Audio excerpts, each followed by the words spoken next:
We're glad that you joined us this evening.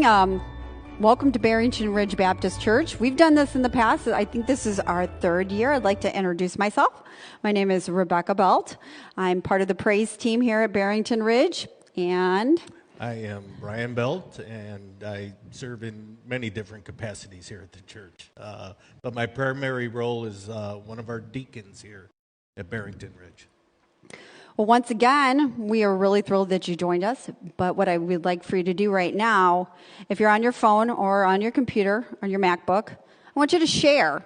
Because every time you share, you have an opportunity to win a gift card at the end of this segment.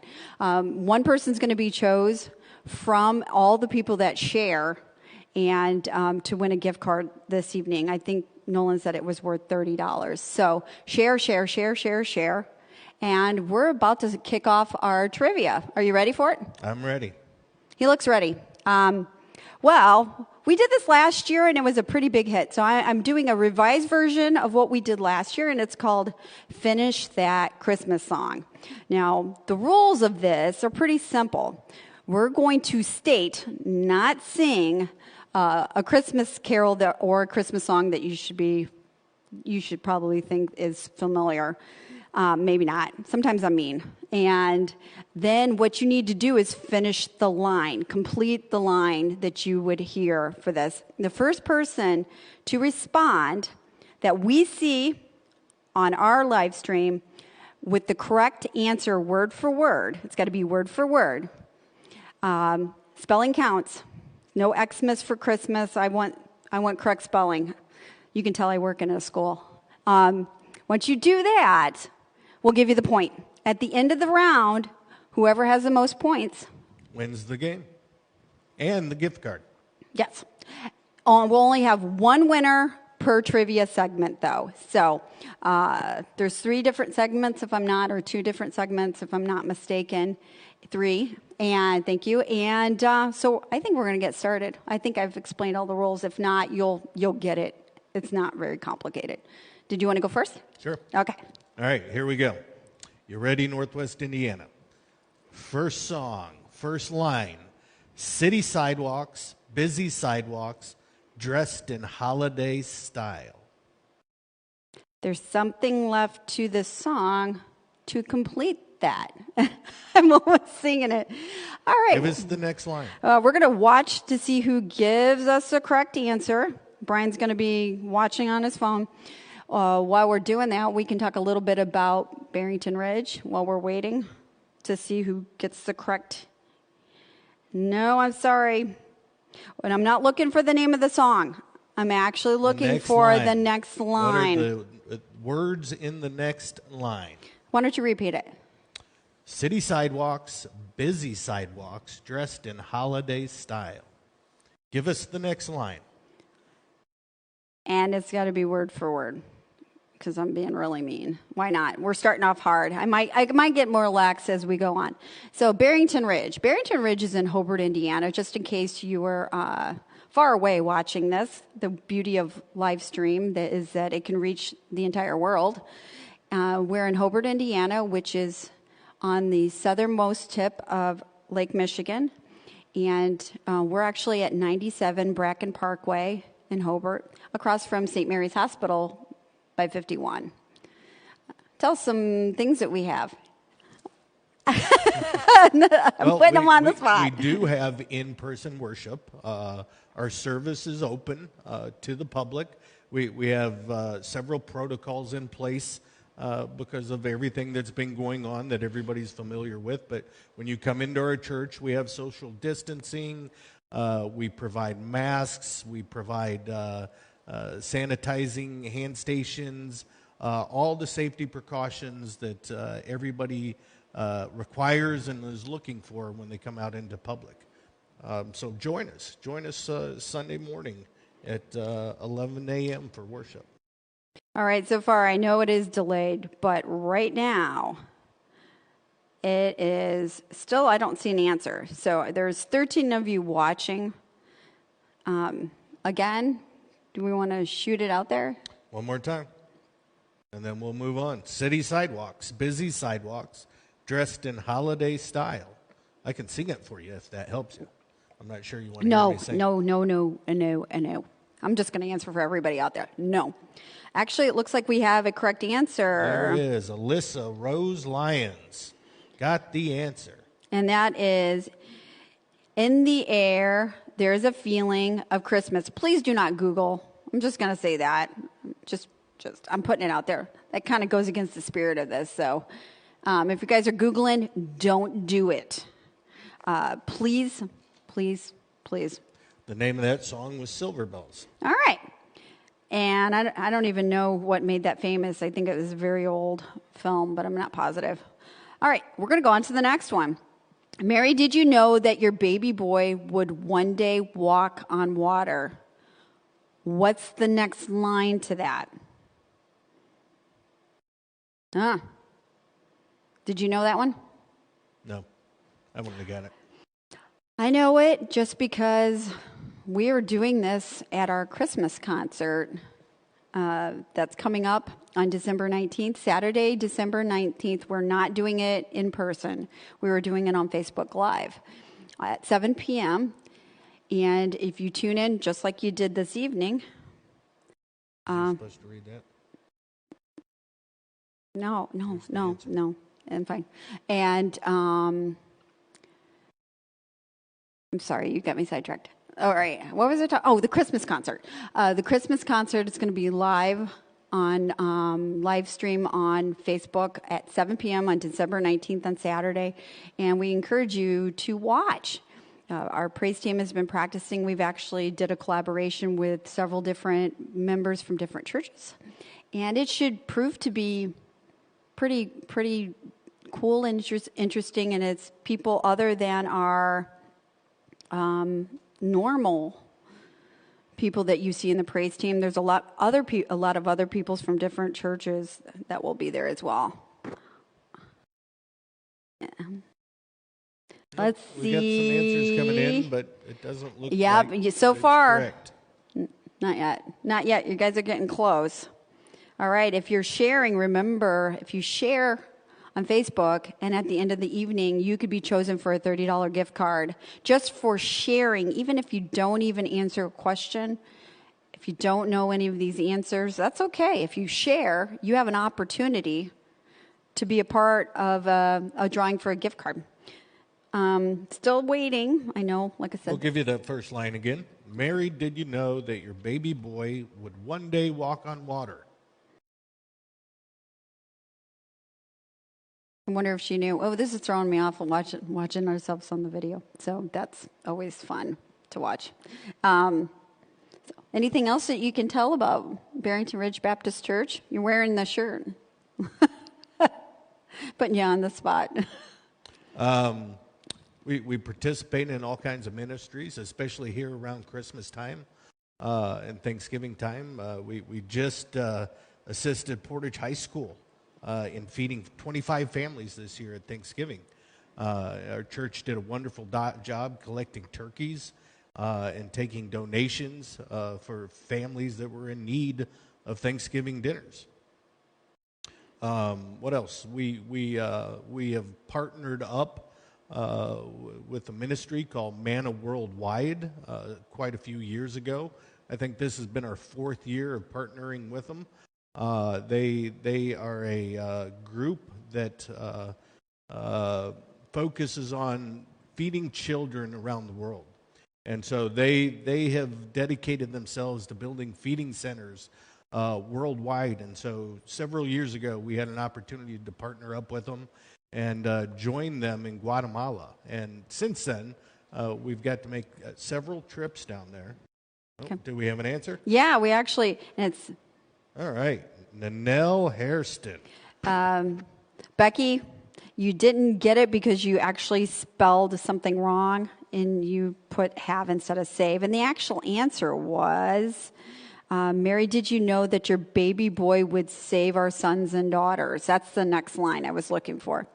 It actually says, Mary, did you know a lot? But that was the actually very first line of this song. So I thought I'd make it easy for you all. That's probably the most common one. And that's the song, Mary, Did You Know? It says it a lot. Okay, what's the next one? All right. So we Nanelle's got one, and Alyssa's got one. 2 answered so far. The next song, the next line to the next song. O holy night, the stars are brightly shining. It is the night of our... Dot. Dot. Dot. What would the answer be? Finish that line. So again, O holy night, the stars are brightly shining. It is the night of our... Finish that song. I almost said the answer. Oh my goodness. I'm tired. I've been up since 4. I almost said the answer. That would have been bad. I guess I would have got a point. Once again, don't forget to share this Facebook All right, live stream. we got an answer right there. Wow. Wait. Oh, perfect. That's it. Who is that? That's Becky? Wait, no. I'm sorry. Alyssa again? Alyssa.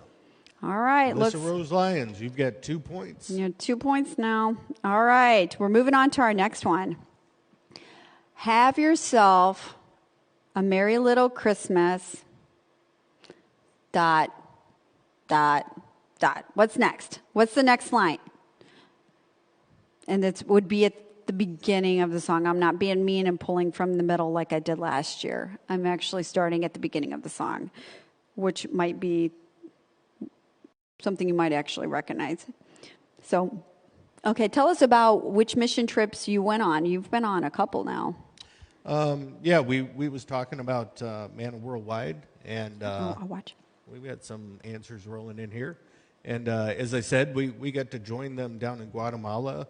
And on our first trip, we got to visit several of the feeding centers and met quite a few of the ministry folks down there who have the opportunity to serve with Manna full time in those countries, while getting to meet a lot of the children and the women in and around those feeding centers.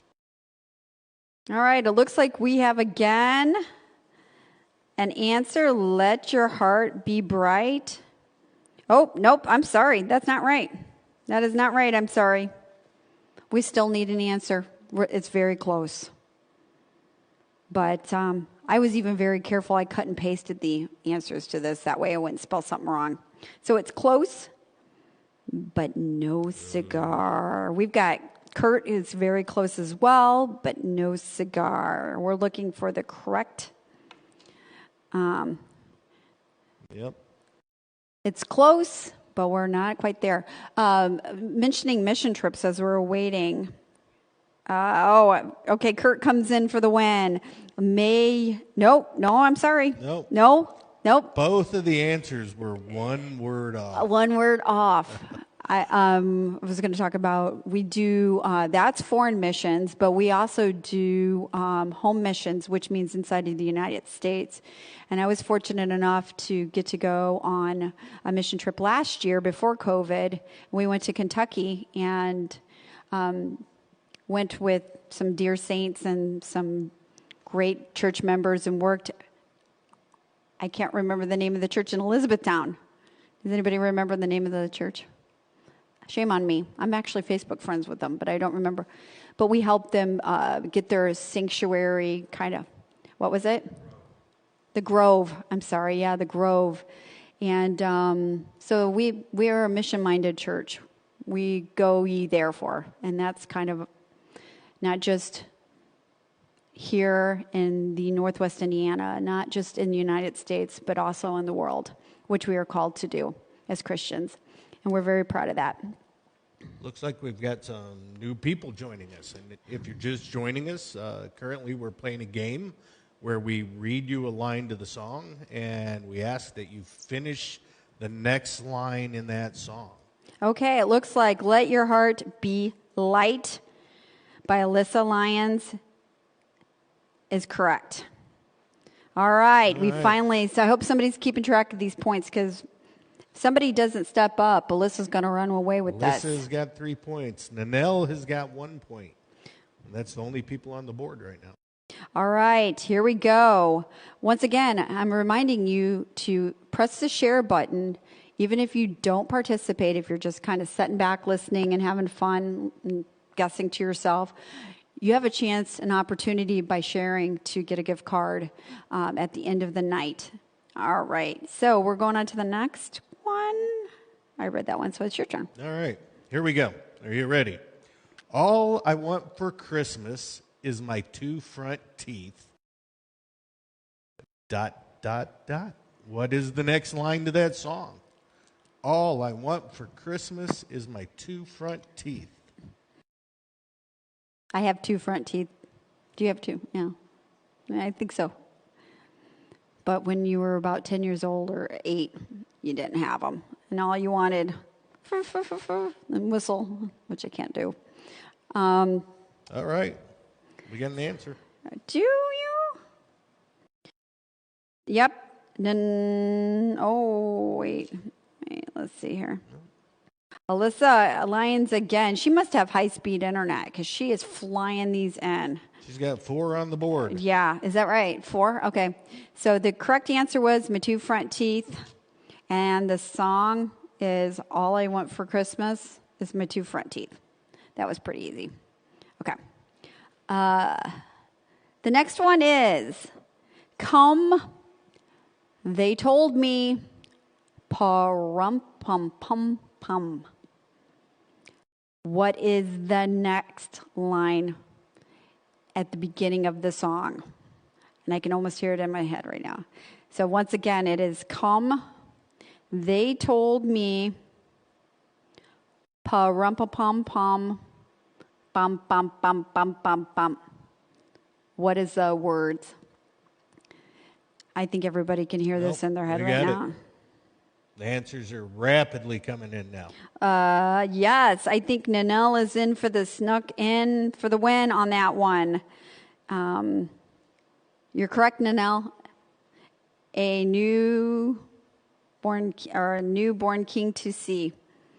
Please, and once again, if you all are Googling, I'm not saying you are, Nanelle. That's our pastor's wife, by the way. Hopefully she is not Googling. I think she knows like this she's song. being accused. Actually, I know she knows the song because this is one of the songs that we're doing for the live stream on December 19th. So I think she knows the words because she's singing it. It's your turn. All right. Again, I see new people coming in. So just as a reminder, we're reading the first line of a song here. No, well, maybe not the first line. We're reading a line in a song, and we're asking you to finish it. So here we go. O come, Emmanuel, and ransom. ... Not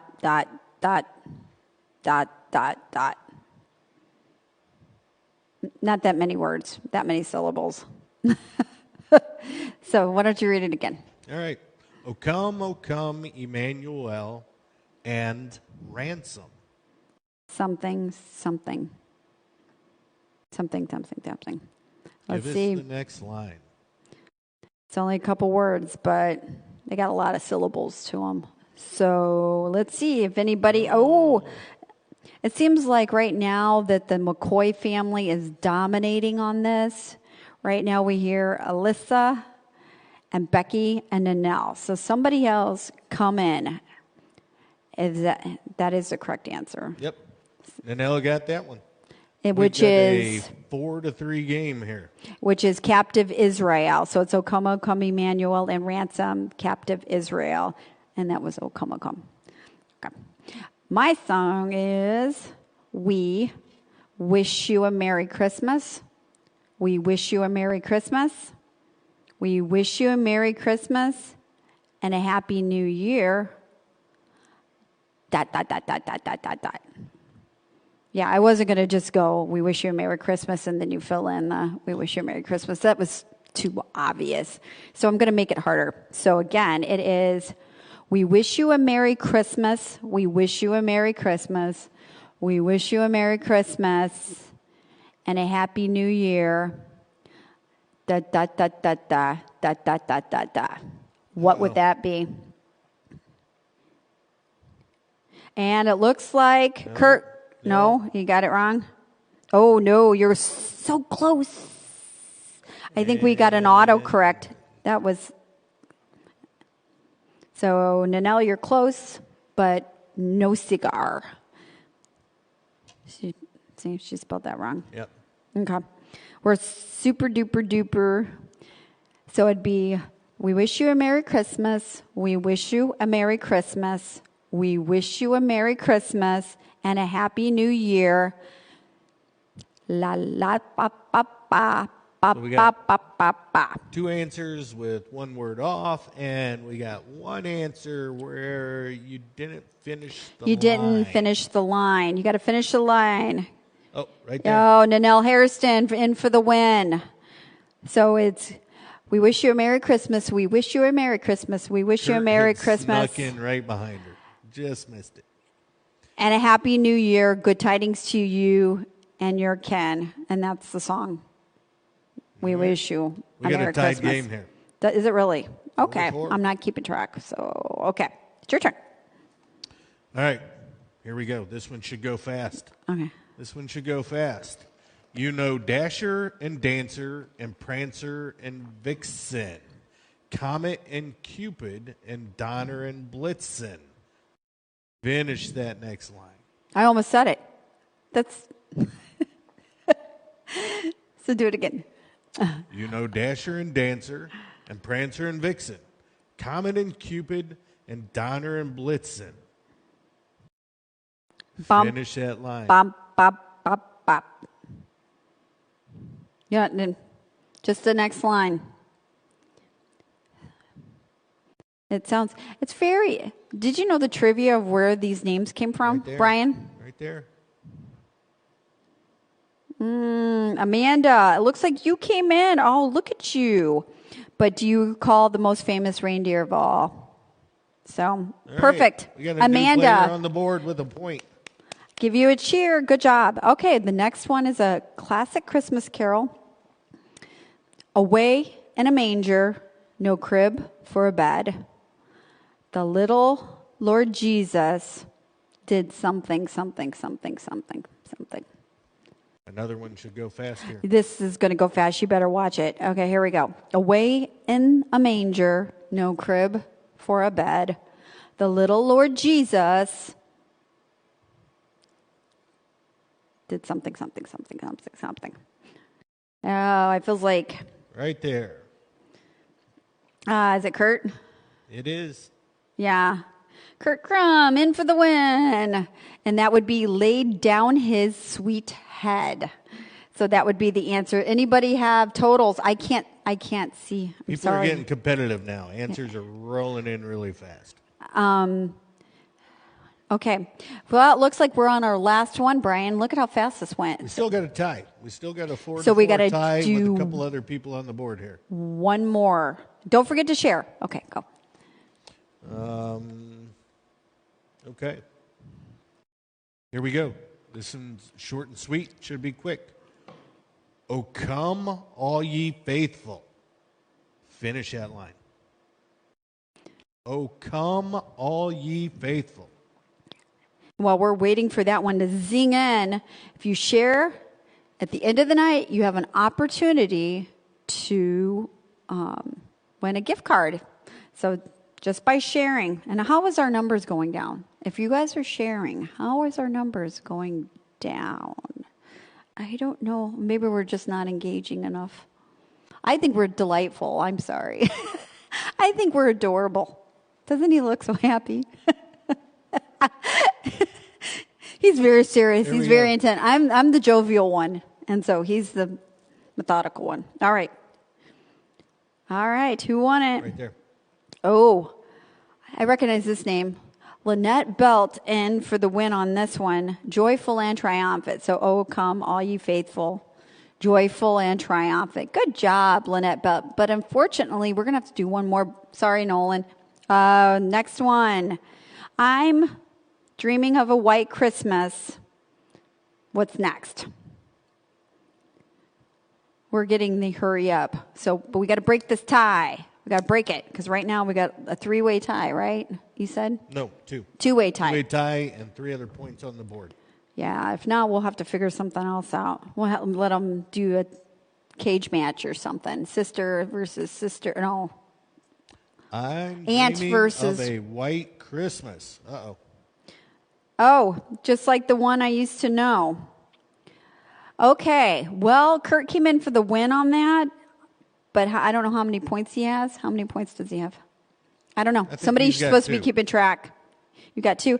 Well, because Nanelle was the next person to come in after that, why don't we call her, because she's the one that was tied, right? Yep.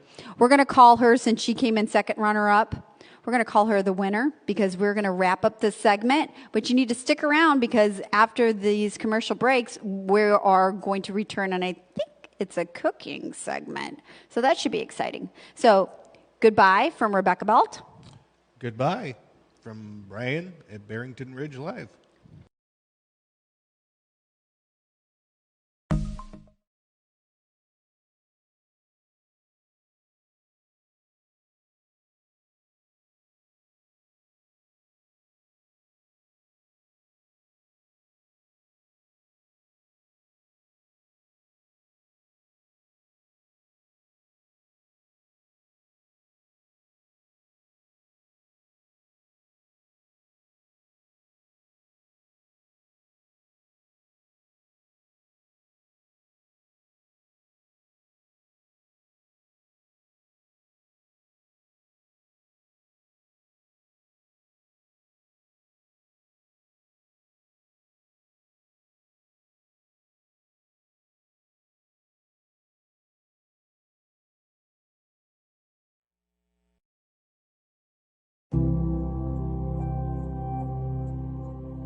Hi, I'm Kathy. And I'm Lauren, and this is What's Cooking.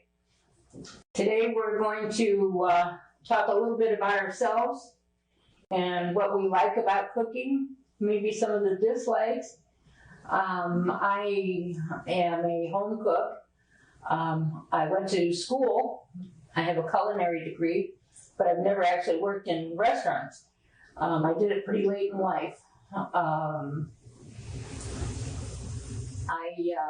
I like cooking large amounts.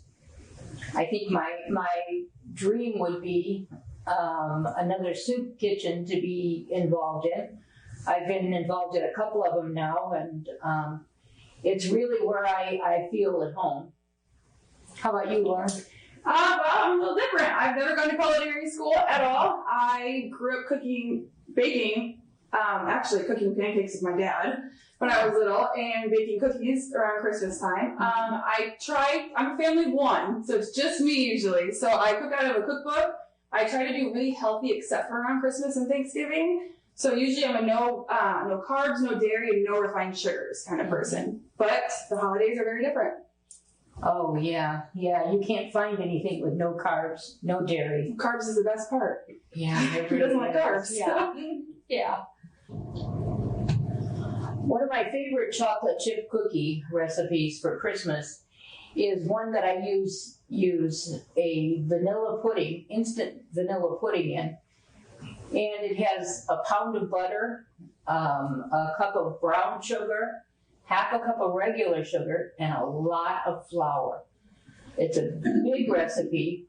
Oh, it also has vanilla and salt and baking soda, but it comes out very chewy. It's not a crunchy cookie, and I really love them for chocolate chips. How about you? I kind of went off of what my dad taught me, and which is the Nestle Toll House ones. They are great. There's a recipe. I don't do the exact recipe. I do a lot of extra chocolate chips because that's a chocolate chip cookie. Yeah. You gotta make it super chocolatey. Mm-hmm. It's not super soft, but it's not super crunchy either. It's right in the middle. Oh, that's great. So we're gonna give you guys a little bit of an intro on what you need for these cookies, so the next show you're well prepared for them. We're going to start off with, you need flour, baking soda, salt, butter softened, brown sugar, vanilla extract, 2 large eggs, 2 cups of whatever kind of chocolate chips you like, or you can even do white chocolate chips. Oh yeah, those are good. Yeah, if you don't like chocolate. My grandma can't have chocolate, so. And then chopped nuts if you want them. I don't personally use them because I don't like nuts in my cookies, but. I do sometimes. I like pecans in the chocolate chip cookies, but it's kind of optional, Yeah, absolutely. I know, and I think if you remember too, to get all of your ingredients out first, you need to measure them out. It's what we call scaling. And make sure that everything is right before you start putting things together, and read through your directions all the way. Another thing that is you want to turn on the oven ahead of time, like before you even start getting your ingredients out. Set your oven so that it's good and hot and ready when you are. Another tip is to not put more than 1 tray of cookies in the oven at a time. They'll cook better that way. That's good to know. Yeah, I would have done it that way. It's more consistent. Okay. It takes a little more time, but what are you gonna do? Another thing is parchment paper. Let me show you here. We have some here, and it may look like it's a little used because we've already done some cookies this morning. But that's part of what I wanted to see. Parchment paper is great for cookies. They don't burn as easy, and you can reuse this for several cookings. You just take them off when they get a little cool and keep the paper on. It's great stuff. And besides that, then your trays don't get all nasty. I love parchment paper. I use it for a ton of different things, not just cookies. Yeah, me too. Yeah. Bacon is another one it's really good for, is to put bacon in the oven on parchment paper. But use a timer in the oven. Don't forget that. It's like the one that just went out? Yeah. And that's about it, I think. But that gives you some clues. So we're gonna go over the recipe with you guys a little bit so that you're well prepared for the next time that we do the show, and you can have everything set out and measured in front of you. You're gonna need 2 1/4 cups of all-purpose flour, 1 teaspoon of baking soda, a teaspoon of salt, a cup of softened butter, 3/4 cup of sugar, 3/4 cup of packed brown sugar, 1 teaspoon of vanilla extract, 2 large eggs, and then I do 3 or 4 cups of chocolate chips of whatever kind you want. The recipes usually call for about 2. And then it's your choice if you want to do nuts or not. I do not. I'm not a nut person, but some people love pecans like you said. Sometimes, yeah, pecans. I'm just going to give you a couple of tips on when you're doing this to start with. Make sure you get all your ingredients out and measure them out beforehand. It will help you put everything together when it's time then, and you won't feel rushed or go, oh, I forgot to do this or I forgot to do that. You also want to start your oven as soon as you get your recipe out. That way it'll be hot and at the right temperature, you know. Another tip is that you really shouldn't cook more than 1 tray of cookies in an oven at a time. That's good to know. Normally I do too. Yeah, a lot of people, you know, put it in, you've got 3 trays, so fill them all up. But they don't cook the same that way. And it may take a little longer doing them one at a time, but it may not be longer either because they cook slower with more trays. What else? Oh, parchment paper. Gotta have parchment paper. This is like such a friend. It's not just for cookies, right? I mean, I use parchment paper for everything. Yeah. This has been used, and I wanted to show you, we did some cookies this morning, and you can reuse this several times in the oven, so don't change it off every time. It also keeps your trays looking nice. You don't have to scrub them so hard. And the cookies don't burn as easy on parchment paper as they do, say, on aluminum foil or just on a tray. It's great stuff. It's good for bacon too. Oh yeah, bacon is very good on it. It gets crispy. I think that's about it. I don't think I have any other tips for you. So, have fun baking. Okay, we've got some cookies about ready to come out of the oven because we couldn't just talk about them. We have to make some too. They should be ready in just a second. And we need to get a mitt to take them out of the oven so that we can be very, very careful. So we'll use this. And that should be fine. You notice it covers all your hand, which is really good, and your wrist. That's an important part. I've had a lot of burns on my wrist here. Well, soon. This is like one of those hurry up, you know. Here it goes. Ah! Okay, we turn the timer off. Open. Oh yeah, these look like they're done.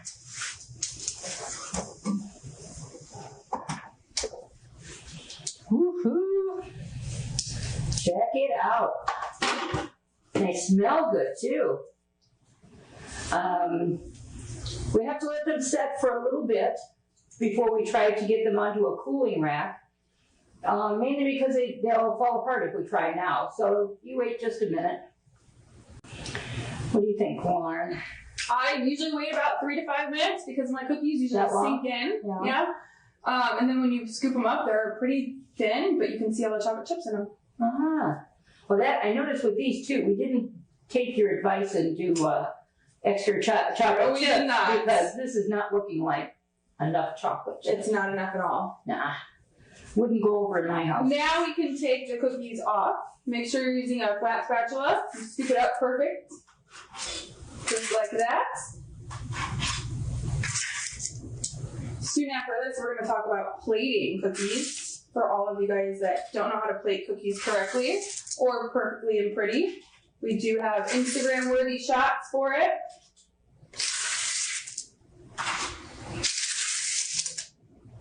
And see that parchment paper? It did not burn at all. It came out super easy. That was wonderful. Yeah. Now I'll set this back over here. Perfect.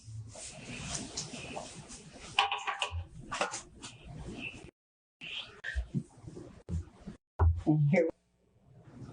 So what's Instagram ready? What is Instagram? Instagram worthy. So millennials nowadays, I guess people that are kind of my age, and I want to say about 10 years above me, I think, we're millennials. So my sister's a Generation Z. Not older than dirt though. Not the 50-year generation, but Instagram is like this. It's kind of like Facebook, but it's not.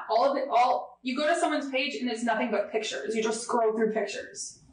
People post pictures of things. Huh. I mean, it's taken off huge. I mean, people Really? have millions of followers and make billions of dollars off of it somehow. Well, not I somehow, think I but missed the boat on this one someplace. it's super fun. You get so many different ideas from Instagram. I mean, there's makeup YouTubers, there's people who do cooking shows, there's people who show you how to make wreaths from like the dollar store. It's really cool stuff. Huh. And I missed all this. But you know, kids or people, millennials, they go to a place, they have to have a photo because it's got to be good enough for their Instagram, for their followers. Oh, now I get the So the Instagram worthy. Okay. Yeah. And going into that, we can make these Instagram worthy. I'm a huge, I don't know if anyone's ever watched it. There's a show, I don't know if it's the Home Edit or what it is, but anyway, Khloe Kardashian does these cookie jars. She's got massive cookie jars and she layers her cookies in a, Yeah. So they're set kind of 2 cookies and then one on top. Okay. All the way around. So then when you look at the cookie jar, it just looks beautiful. And so that's kind of Instagram worthy. Mm-hmm. Oh, we should do one of those. I think that would be great for these cookies, especially for Christmas. Yeah, yeah. But you also have to be able to plate them to take them to holidays. You're not just going to take a cookie jar, to a holiday and say, hey, here, you know. Yeah, true. I don't know. Decorating and making food look good is not my forte. I can cook, but that part was not something I really got the hang of. So I didn't learn it until later on because my Italian family takes these 10 jars, they throw cookies in it, put a piece of plastic down the side of it, and then more random cookies, and then another piece of plastic, and then more random cookies. Yep. Mm-hmm. That's it. Yeah, but that's just how they did it, and so I guess that's not good enough for Instagram. maybe for the Italians, yes. Yeah. How much longer are we going on with this one? Kathy, you want to grab some plates to show them how to plate the cookies?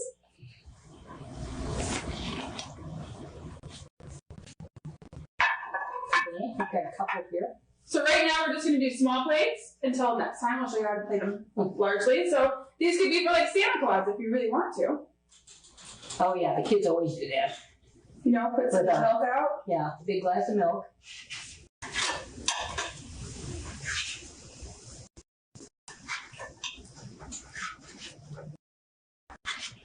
Santa's hungry. I mean, some Santas, you never know. Oh, and most Santas I know are very hungry for cookies. Can't forget the milk with it though. No. And just like that, you can wrap it, boil it, however you want to take it, Yeah. and there you go, for when you go into a party. Great. You suppose you could put a little something on the edges of it if you wanted to? Oh yeah, absolutely. You can put some, you can put flowers, you can put any, maybe, or any of that would look perfect. cool. And this is what your cookies should look like once they're all plated. And if you go to the website, we would love for you to post photos of what your cookies look like plated and what you would like to see from us in the future. The website is BarringtonRidge.org. and the Facebook page, Barrington Ridge Baptist Church. I'm Lauren, I'm Kathy. and this is What's Cooking.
Hello, everybody. Welcome back to Barrington Ridge Lights the Church Up. You know, a lot of people like to light up the Christmas tree, but we like to light up our church. I hope you all didn't miss the last segment in the cooking, so you got to learn about chocolate chip cookies. My name is Lee Fletcher. I'm married to this guy, and I've been a member at this church, Barrington Ridge Baptist Church, for several years. Just a couple. Yeah, a couple of years. A couple of twos. 10, yeah. Couple 10 years. Yeah, yes. Anyway, I do a lot around here, but I'm behind the scenes, which mostly means look down because I'm probably cleaning up somebody's stuff or going through drawers and getting them cleaned out. That's basically what I do. And this is my husband. I'm Kurt Crum. Hello, everyone. Welcome. Just to give you an idea of what I do here is I pretty much am the builder for things that our technical director, he comes up, his brilliant ideas, and then I help him make those ideas into real life. I work also behind the scenes. I help with the live stream on Sundays mornings. You can see that every Sunday. You also are invited here to be live. We take all the precautions necessary, social distancing and cleaning, etc. So you're welcome to come here, or you can watch us Sunday mornings live on our Facebook page. And I also, at times, will participate in the worship team. So maybe one of these Sundays you'll catch me there. So We are going to continue with the trivia. We're going to continue what Brian and Rebecca started. And you all should just be listening closely. And we're going to start out with an easy one. I'm going to read it to you, and then you have to... How do they do that, Kurt? Okay, so on Facebook, you'll provide the answer to the question that she asked. So the first one that responds gets a point, and then at the end of this segment, we'll tally up the points, and whoever has the most wins a gift card. Okay, are you ready? In the nativity story, who was born in a manger? So that should be pretty easy. Starting out real easy, so get you guys warmed up. Yes. Speaking of warm, it's warm in here. Well, and while we're waiting for an answer, I thought we would tell a little story about when we were on a mission trip. And since the last segment was a cooking segment about chocolate chips, I thought you might tell everybody about when Lee Kleist brought his homemade chocolate chips and where we were at. Yeah, we took a trip to Guatemala, and as we were driving down the highway, leaving the airport, one of our vehicles broke down. We had a small caravan of vehicles, and so we ended up pulling off alongside the highway, and a couple of the guys took one of the vehicles back to the airport to rent another vehicle so we could switch all the luggage over from one to the other. And so while we were waiting for them to go back to the airport,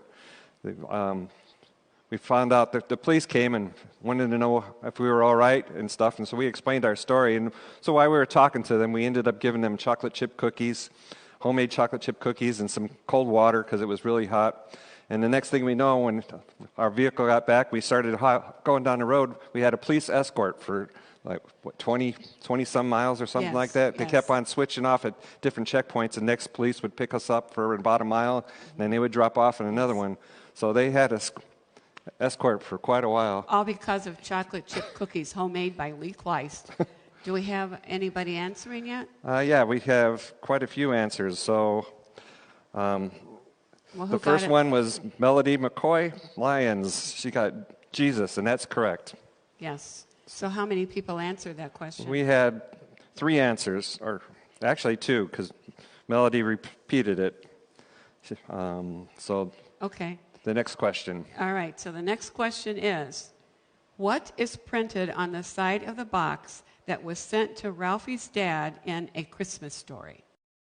I'll repeat it. What is printed on the side of the box that was sent to Ralphie's dad in A Christmas Story? Well, while we're waiting for an answer, we could just talk about our church. We are very mission-minded. Kurt and I have been going to We went to Mexico several times and Guatemala several times. We've had some really great adventures. What do they do in Mexico, Kurt, when it's your birthday? So when it's your birthday in Mexico, the first thing what they do is when you go to bed, they bring firecrackers, a whole brick Must of be firecrackers, thousands. and they'll light it underneath your window, outside your window. So It goes off for 10 minutes. You can imagine the first time we were there, and it's about 5 o'clock in the morning, and we hear all of this crashing everywhere. We had no idea what was going on. yeah, diving for cover. And here's how I speak Spanish. That's it, because I can't speak Spanish. So I had no idea what was going on, but somebody got to celebrate a birthday. Did we get any answers yet? No, we're still waiting for an answer. That seems kind of odd. Maybe I give you a hint. It could be pronounced two different ways. It's pronounced differently in the movie. Okay, so let's talk about... Okay, repeat the question. Okay, I'm going to repeat it one more time. What is printed on the side of the box that was sent to Ralphie's dad in A Christmas Story? Okay. All right. So, we were talking about missions trips, and one of the things, a lot of people are afraid of going on foreign missions because they think of how bad the accommodations might be. But we've also been on some domestic mission trips, and one of them was down to Florida. So Yes. You want to describe our accommodations that we had in Florida? Whatever your worst horror movie was that featured a hotel, this was more than that. It was so bad. The ceiling was falling down, literally. Some of the girls swam in the pool and got pink eye. And the first night, they had to go out and get some like Comet cleanser, that kind of thing, so we could clean the shower stalls just so we could get a shower. It was very interesting. All right, we have an answer here.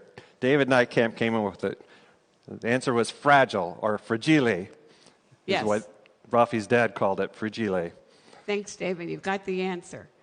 Okay, let's go to the next one. Okay, this is good. Who can hear the bell in the Polar Express? Who can hear the bell in the Polar Express? Okay, you guys should be answering that one. All you millennials should know this answer. All right, so as we continue on with our segment, we just wanted to tell you that, in addition to being, foreign missions, we also have done stuff here at the church. We like to reach out to the community. We've just recently, we've provided food for Thanksgiving to 25 families that were in Portage. We had a huge turnout for our trunk or treat, so we'd like to really reach out to the community, help where we can, and provide entertainment where we can. So you want to describe some of the stuff we maybe had at the trunk or treat? We had my most favorite thing, and I'm hoping to get it for my birthday. We had these 3 gigantic pumpkins, and they sang and they told jokes. And my job was to keep cars going, but I have a little ADD, and once I would zone in on those singing pumpkins and telling jokes, I would forget to get the cars to move. But it was fabulous. It was worth the whole night. And then another thing we had was, what do you call those things? Oh, the dinosaurs? Dinosaurs. Yeah, we had the Jurassic Park dinosaur. Yeah, we had a giant dinosaur. And you couldn't see it in the beginning. You had to go through all of the candies and all of that and go through our barn. And when you're coming out, you would see it. But a lot of times when when the cars were by me, the windows were rolled down and the kids would hear that dinosaur roaring. And it was so much fun to watch their eyes. And they would say, "Did I hear a dinosaur?" And I would say, "Oh, yeah." And, they would just fall over. I think it was probably their favorite thing. Did we get an answer yet? Well, we got a few answers, but they're incorrect. So, All right, I'm going to read it again. Who can hear the bell in the Polar Express? So while we're waiting for an answer, I'll tell you one more thing about accommodations, because sometimes it's really funny. We were, I think, in Guatemala again, and we were staying at a hotel that they actually put us in a room that 3 of the walls were not walls, they were windows. And we were actually like a Macy's display. We hadn't had curtains to pull. We were the attraction for the hotel. You remember that? Yeah, it was all inside. We had no outside windows, so all the windows opened up into the halls. So every time people walked down the hall, you could hear them talking. We couldn't close the windows because it was hot and there was no air conditioning, so you had to leave them open. So it was a hoot. I never experienced that before. All right, so we have some answers here, and I don't think in the last segment they had to be word for word, but I don't believe we have to be word for word for this. So Stephanie Guzman, I'm sorry if I mess up your name, Subjinsky. She came up with children that believe in Santa. So that was correct. Only those who truly believe are the only ones that could hear the bells ring. Okay. All right. Who directed It's a Wonderful Life? Who directed It's a Wonderful Life? Yeah, we get to hear George Bailey again. So if we have any people who are older than 50 who are listening in, you all should know the answer to this. And you millennials, which I'm picking on right now, you probably have no idea. Oh, I don't know. It's pretty common still. They run that show every year, so. Okay. We were talking about our Christmas concert, and Kurt, I know that you're a part of it. You're running the lights. So tell us a little bit about what that means, running the lights. Oh, yeah. We have a light board. It's a computer program. And basically, we have all the spotlights and the strobe lights and colored lights, different background things that are lit up. And so we can change the colors on those. And then as the music, we try to time it to the different music. So, and create a set for each song. And so we'll be doing that coming up in a couple weeks. We're going to have our Christmas concert live streamed on December 19th, so that's a Saturday at 7 o'clock. Mm-hmm. So please join us then. It'll be a great time. We did this a couple years ago. We were able to do it live back then, and it was a huge success. People were really amazed at the music that we played. It's not your typical Christmas, concert that you see in churches. This is going to be a lively event, so yes. You want to be here. You don't want to miss it. So, continuing with that, what is your favorite song? Well, before we get there, we got an answer here. Aha. Melody McCoy Lyons has Frank Capra. You are so right, Melanie. Good for you. Okay, we're going to ask another question. At the end of Elf, what kind of company does Walter, Buddy's father, start? That's one of my favorite movies. I know you love that. I don't like it at all. It's just so dumb, but you love it. At the end of Elf, what kind of company does Walter, Buddy's father, start? All right, so you were asking me a question. Yes. What do you think what's your favorite song on the concert? Oh, it's a tough one. I think Mary Did You Know. That was one of my favorite songs, Christmas songs, and it just kind of touches my heart every time I hear it. So, okay. And we got some fabulous performers and singers for the concert, and so they just do a fantastic job. I've been able to hear them during practice, and so I'm glad that that you asked about it. Cause are they going to do Little Drummer Boy? Oh yeah, we have a pretty entertaining version of Little Drummer Boy.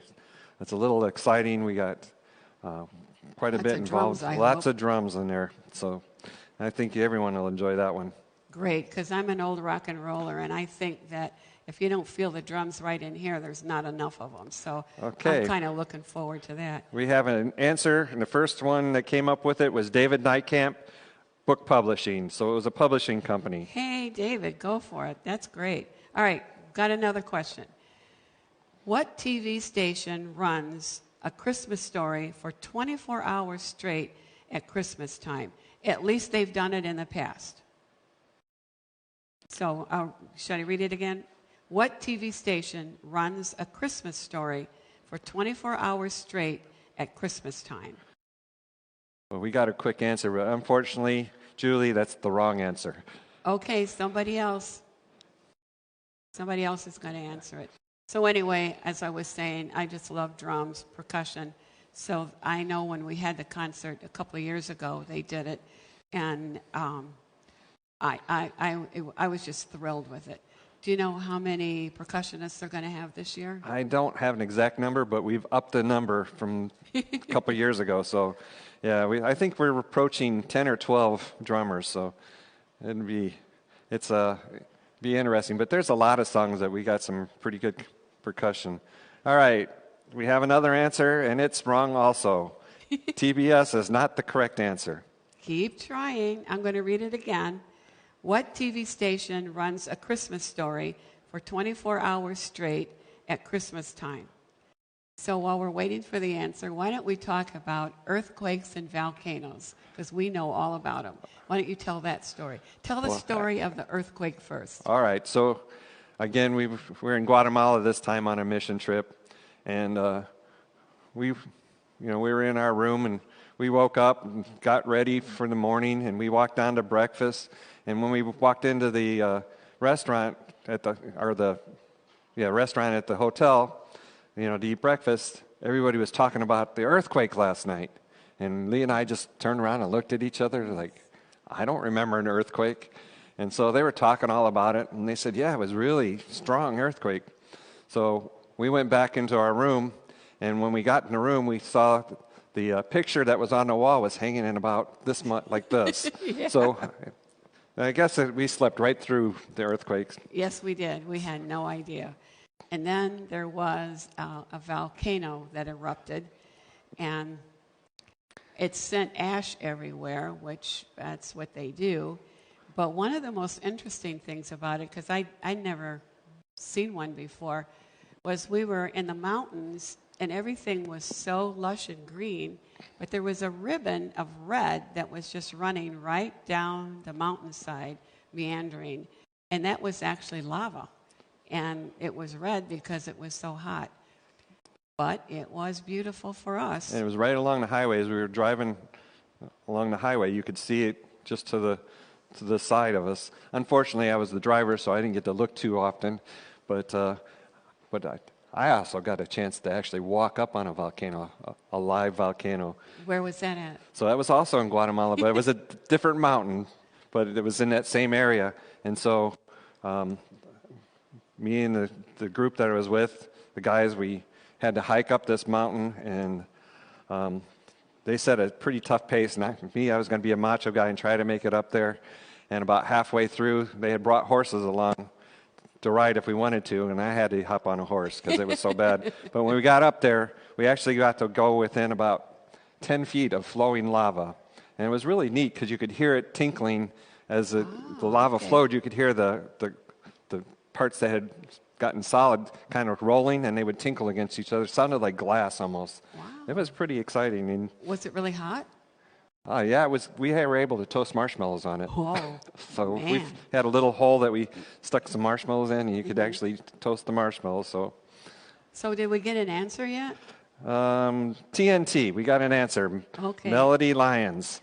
Okay. All right. So the next question. Yeah, the next question is, what's the name of the scary neighbor in Home Alone? What's the name of the scary neighbor in Home Alone? It's been a long time since I saw that movie. I don't think I would remember it. If I hadn't seen the answer here, I don't think I wouldn't have got this one. So we were talking about the things that we do here at Barrington Ridge Baptist Church, and we're located in Hobart. if there's anybody who's tuned in and listening to this, then they're maybe Anchorage, Alaska. We're in Hobart, Indiana.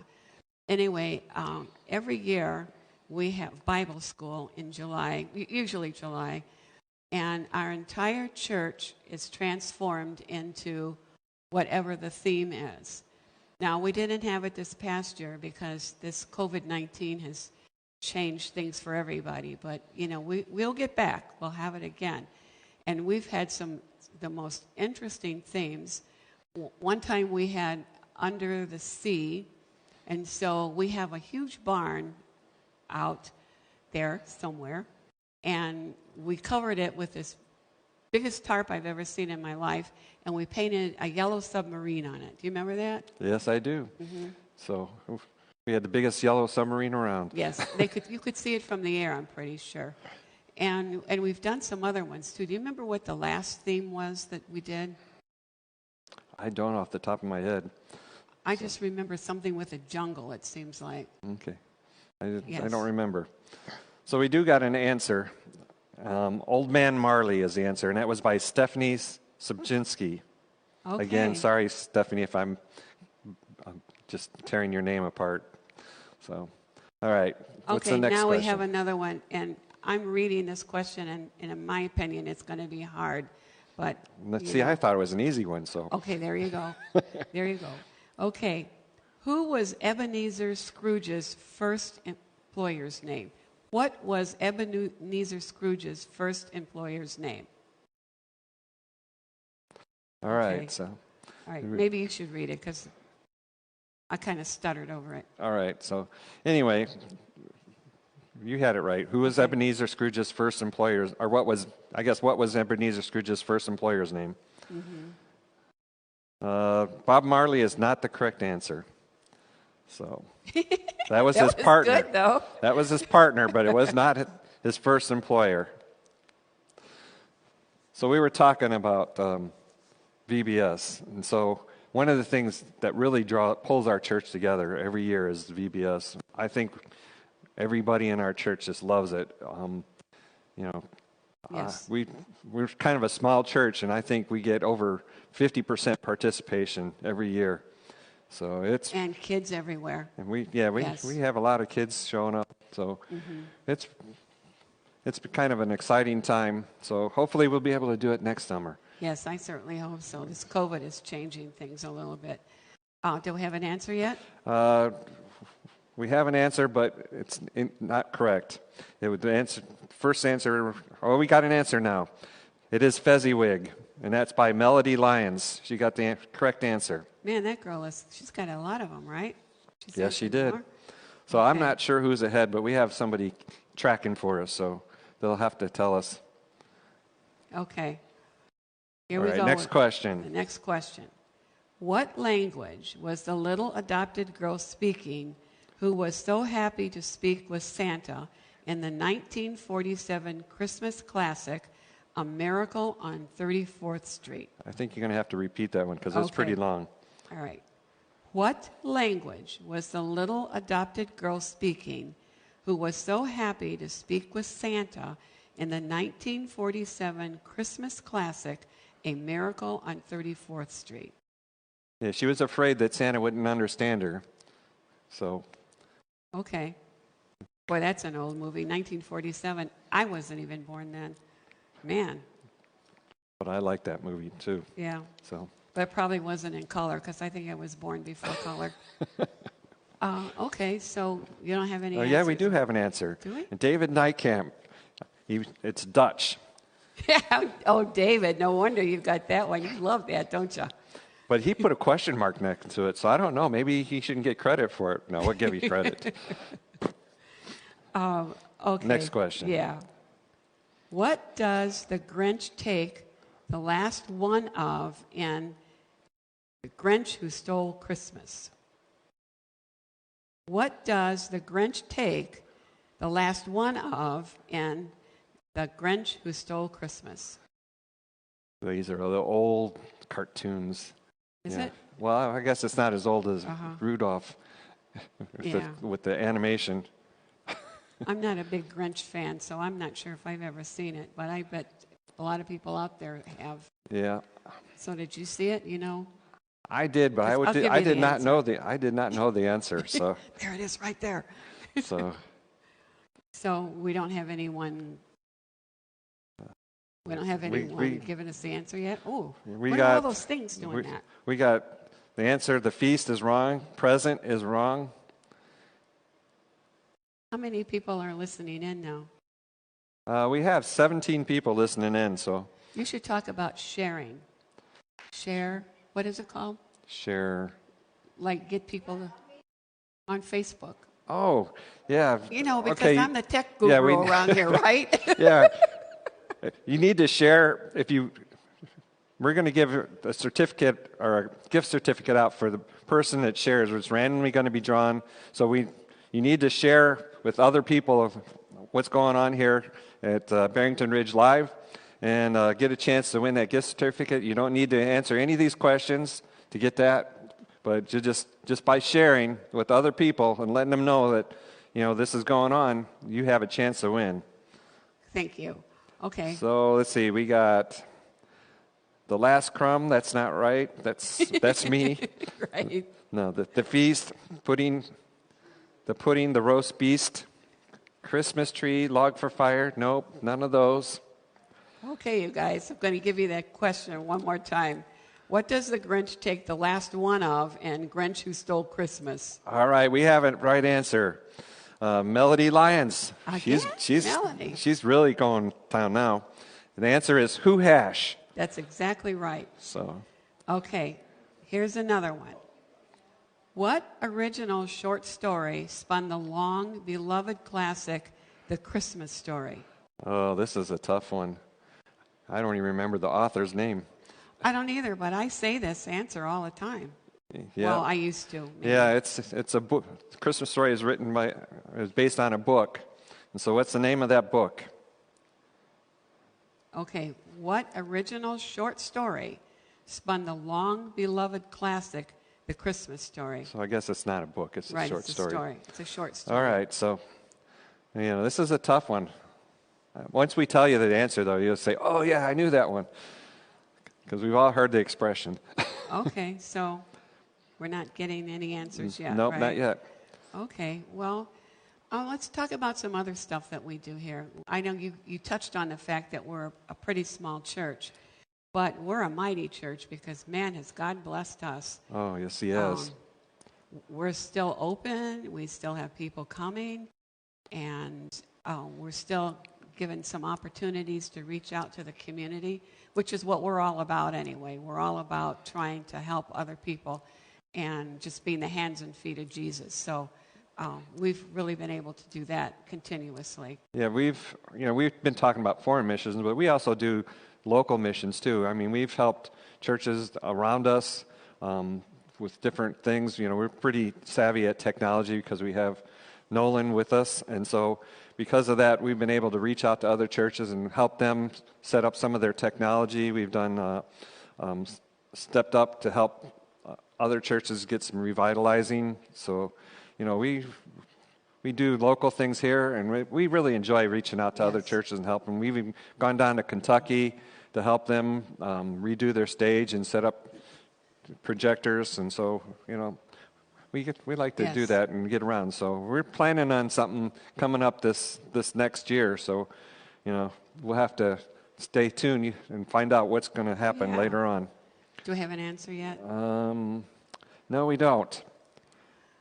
Okay, I'm going to give you the question again. What original short story spun the long-beloved classic, The Christmas Story? Oh, we got something close. All right, we got the answer. Melody, you started. You had God We Trust, but the full answer is In God We Trust, All Others Pay Cash, and that was by Stephanie Subzinski. So now Stephanie's stepping up. So I'm not sure who's ahead right now, but Yeah.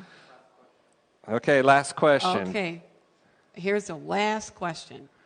Who turned into Santa in the 90s classic, The Santa Claus?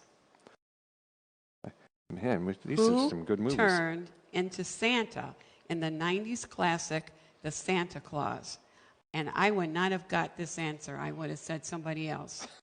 just saying, I wouldn't have known. So So, do we get an answer yet? Nope.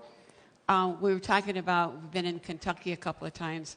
We went down this summer on a kind of a preliminary, just to see what we're going to be, what we need to do to come back and help them.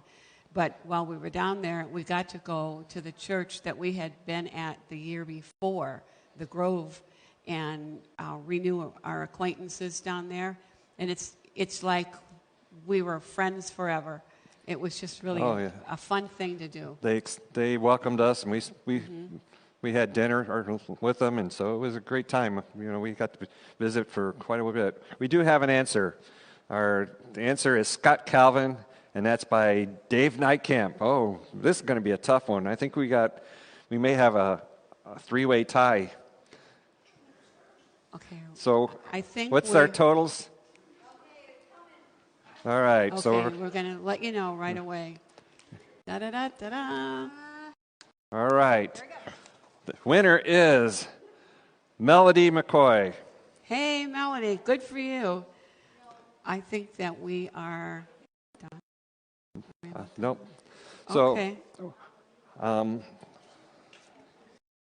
So the last thing was when we were went to the church to talk to the people we had helped the year before.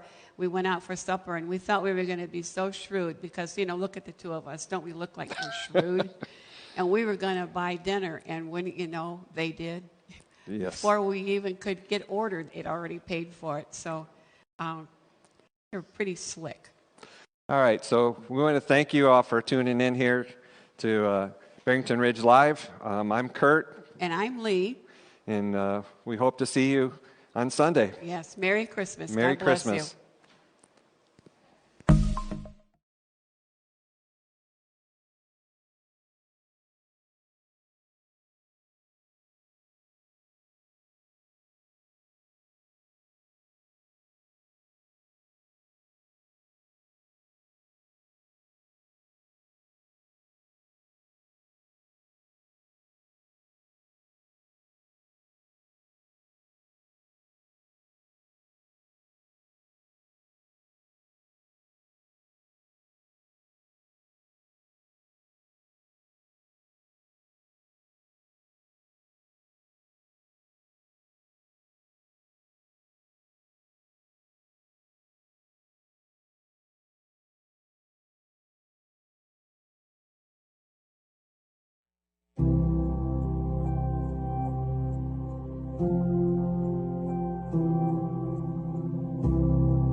What's going on, guys? How are you? Pastor JJ here.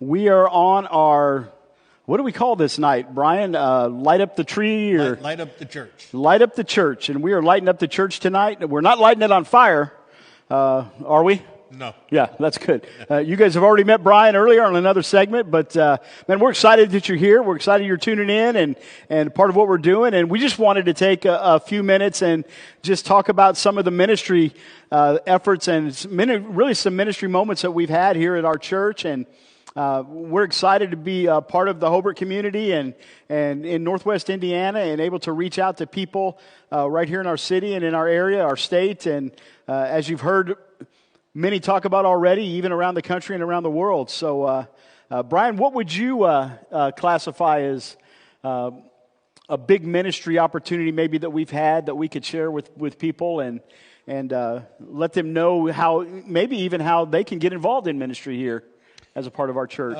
You've heard over a couple of the segments, right? We've talked about foreign missions. We've talked about local missions.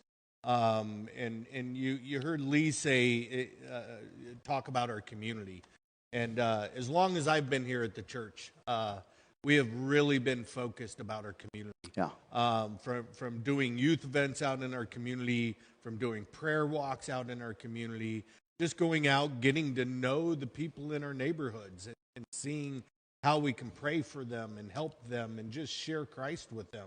And so that was one of the big draws here for me in this church was it was really community focused. And over all the years that I've been here, we've really got the opportunity to get to know our neighbors and get to know the people here in Hobart, Indiana. But it's not ended here in Hobart, Indiana. We've done work, as you've heard, throughout Northwest Indiana. Earlier during the first segment, we had an opportunity just a couple of weeks ago to work with Portage High School. Right. And my wife works at Portage High School, and there was an opportunity there where they didn't know where they was going to get turkeys from. And she stepped right in to fill the gap and said, you know, we're here. We can help.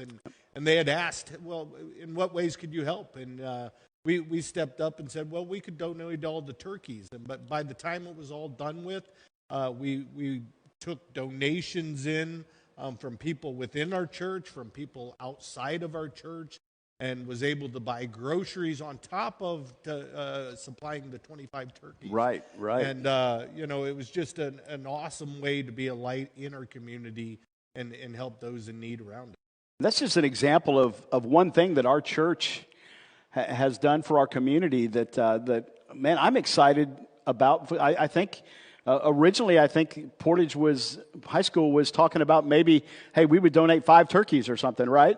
And we said, no, man, we got them all. And then we did that and then some. So we've done that. We had another opportunity a few years back, if you remember, where one of our local elementary schools here in Hobart had 49 kids that didn't have winter coats. And they asked me about it, like if we could help. And I'm like, yeah, we'll buy them. And they were like, well, how many do you think you can get? I said, I think we can get them all. And they were just shocked. We presented it to our church, and our church family went out. We asked for gender and sizes for the coats, went out and bought, I think we bought 50-something coats for kids at Joan Martin Elementary right here in Hobart. I think that opened the door for us to start working with the local public school where we got to mentor kids within the school. Right, and that was a great ministry opportunity. Yeah, how many public high schools across our country ask churches to come in and mentor kids? And so we've had an opportunity to do that. Of course, COVID now kind of put that on the back burner, but man, we've had that opportunity in the past, and so you know, we just like to be a light to the community and reach out to people. You know what was fun, Brian, was, you know, we've done a trunk or treat a couple of years, and each year we've done it, I think the first year we expected 350 or so, and we had 800. Yeah. You know, and then the next year we said, well, we'll plan for the 800, and we had like 1,300. And then this year we couldn't really do it like a normal trunk or treat because we wanted to be hands-free and safe for COVID, so we kind of did a drive-through trunk or treat. I mean, it was kind of different, and we had different booths set up where they could do different things and see different things in their cars. Again, hands-free as much as possible, right? And and we had, I don't even know how many. Yeah, it was insane. Some estimate 27 to 3,000. As 2,700 people 3,000. were greeted Yeah. at the front of our building, I think they said they had waited in line for about an hour and a half. Yeah. We even had a dinosaur this year. Yeah, right. Yeah, and so just those little opportunities like that to make a difference in the community, you know, for a church our size has been tremendous that we've been able to reach out like that. God has really blessed us. And again, it's Him. It's not us. It's, you know, we plan on these small things to make a difference, and He blows them up and makes them big. And so it's exciting to be a part of that. It's exciting to be part of a church family that wants to be involved too, because I've been in a lot of churches throughout my life, and you know, most churches maybe have 8 to 10% of people in their church that want to get involved in the ministry. And here at Barrington Ridge, man, everybody plugs in. Everybody gets involved. Everybody wants to be a part, and man, I'm excited about that. I love that as a pastor. Right? We've had, you know, kids in grade school all the way up to retired folk here, right? That have an opportunity to be a part of our ministry, foreign and local. Yeah. It's been really been a blessing. Let's shift gears a little bit, because I know a lot of people have talked about some of the local things we've done and even stuff we've done here in the States, but we've done some international stuff as well. I know some of that has been talked about, but I really want to maybe put a plug in there for Manna Worldwide. Yeah. You know, Manna Worldwide is an organization that we partner with. We started, 15 years ago maybe. I don't know the exact number, but by a former missionary, Bruce, who's a good friend of mine, started that and been on a couple trips with him and got my feet wet initially with them at a previous church and came to this church. And it was really unique because you guys had already done some things in Guatemala, and I was plugged in with Manna in Guatemala from almost the get-go that they were going down there. And we kind of merged what you guys were doing with what Manna was doing. And Manna's amazing, man. They've given us the opportunity to help feed kids all over the world, especially there in Guatemala. And I don't know if anybody knows what they do, but what they do is they go to mostly maybe second, third world type countries and put alongside a church planting missionary and say, hey, we want to help you grow your church. Well, how do you want to do that? They say, well, we want to feed hungry kids. We want to start a feeding center, make it a ministry of your local church, and man, they just explode from there. They've planted churches, they've started orphanages, other kinds of ministry schools. They had a ministry in Eastern Europe where it was, I guess, kind of an orphanage, but once kids were like 16, they were booted out of these state-run orphanages, and so they weren't allowed to work in that country until they were 18. So there was a couple of years there where they had nothing, you know, no family, no place to stay. And so Manna set up a place there for them. I mean, so it's just an organization that's, I think they're in 43 or so countries around the world, feeding thousands of kids all over the planet, taking them in, raising some of them again in their orphanages. It's an amazing opportunity that our church has had to plug in. And Brian, you've been on a Manna trip or two, right? Several of them. Yeah. Yeah. As you were sitting here talking about it, I was really amazed. You know, our first trip, we thought we was just going to go down and see the feeding centers and, just see how they worked. But it was really eye-opening for me that they took the opportunity to reach out to the families, not just the children, right? Their focus was pulling the children in to feed them spiritually, to feed them physically. But at the same time, we've seen so many different programs where they would pull in mothers and teach them to do something to provide for their family. And in the same aspect, we've seen several other locations where they would pull in the entire family and give the family opportunities to hear about Christ and then show them how to go back out into their communities and share that gospel knowledge with people around them. Right. It was amazing. Yeah, more than just physical, like you said, more than just physically feeding these kids, it's a spiritual feeding as well. And they're again planting churches, growing churches, and discipling people in and through them. In fact, there's been many kids that have gone through their feeding centers who are now in churches serving and even in the ministry. Yeah, it's amazing. So that's been a great opportunity to do that. And with Manna Worldwide, of course, we support the International Mission Board of the Southern Baptist Convention, the North American Mission Board, through our giving and different aspects. And in fact, we've got a big giving program coming up at Christmas with the International Mission Board. We're wrapping up a week of prayer for international missions right now. Right. For Lottie Moon, and we've been encouraging everybody how they could just give above and beyond maybe what they've done in the past years to support this mission. We talked about it a few weeks ago, how this mission supports literally thousands of missionaries around the world so they can stay there and share the gospel message with people who have never heard about Christ. Right.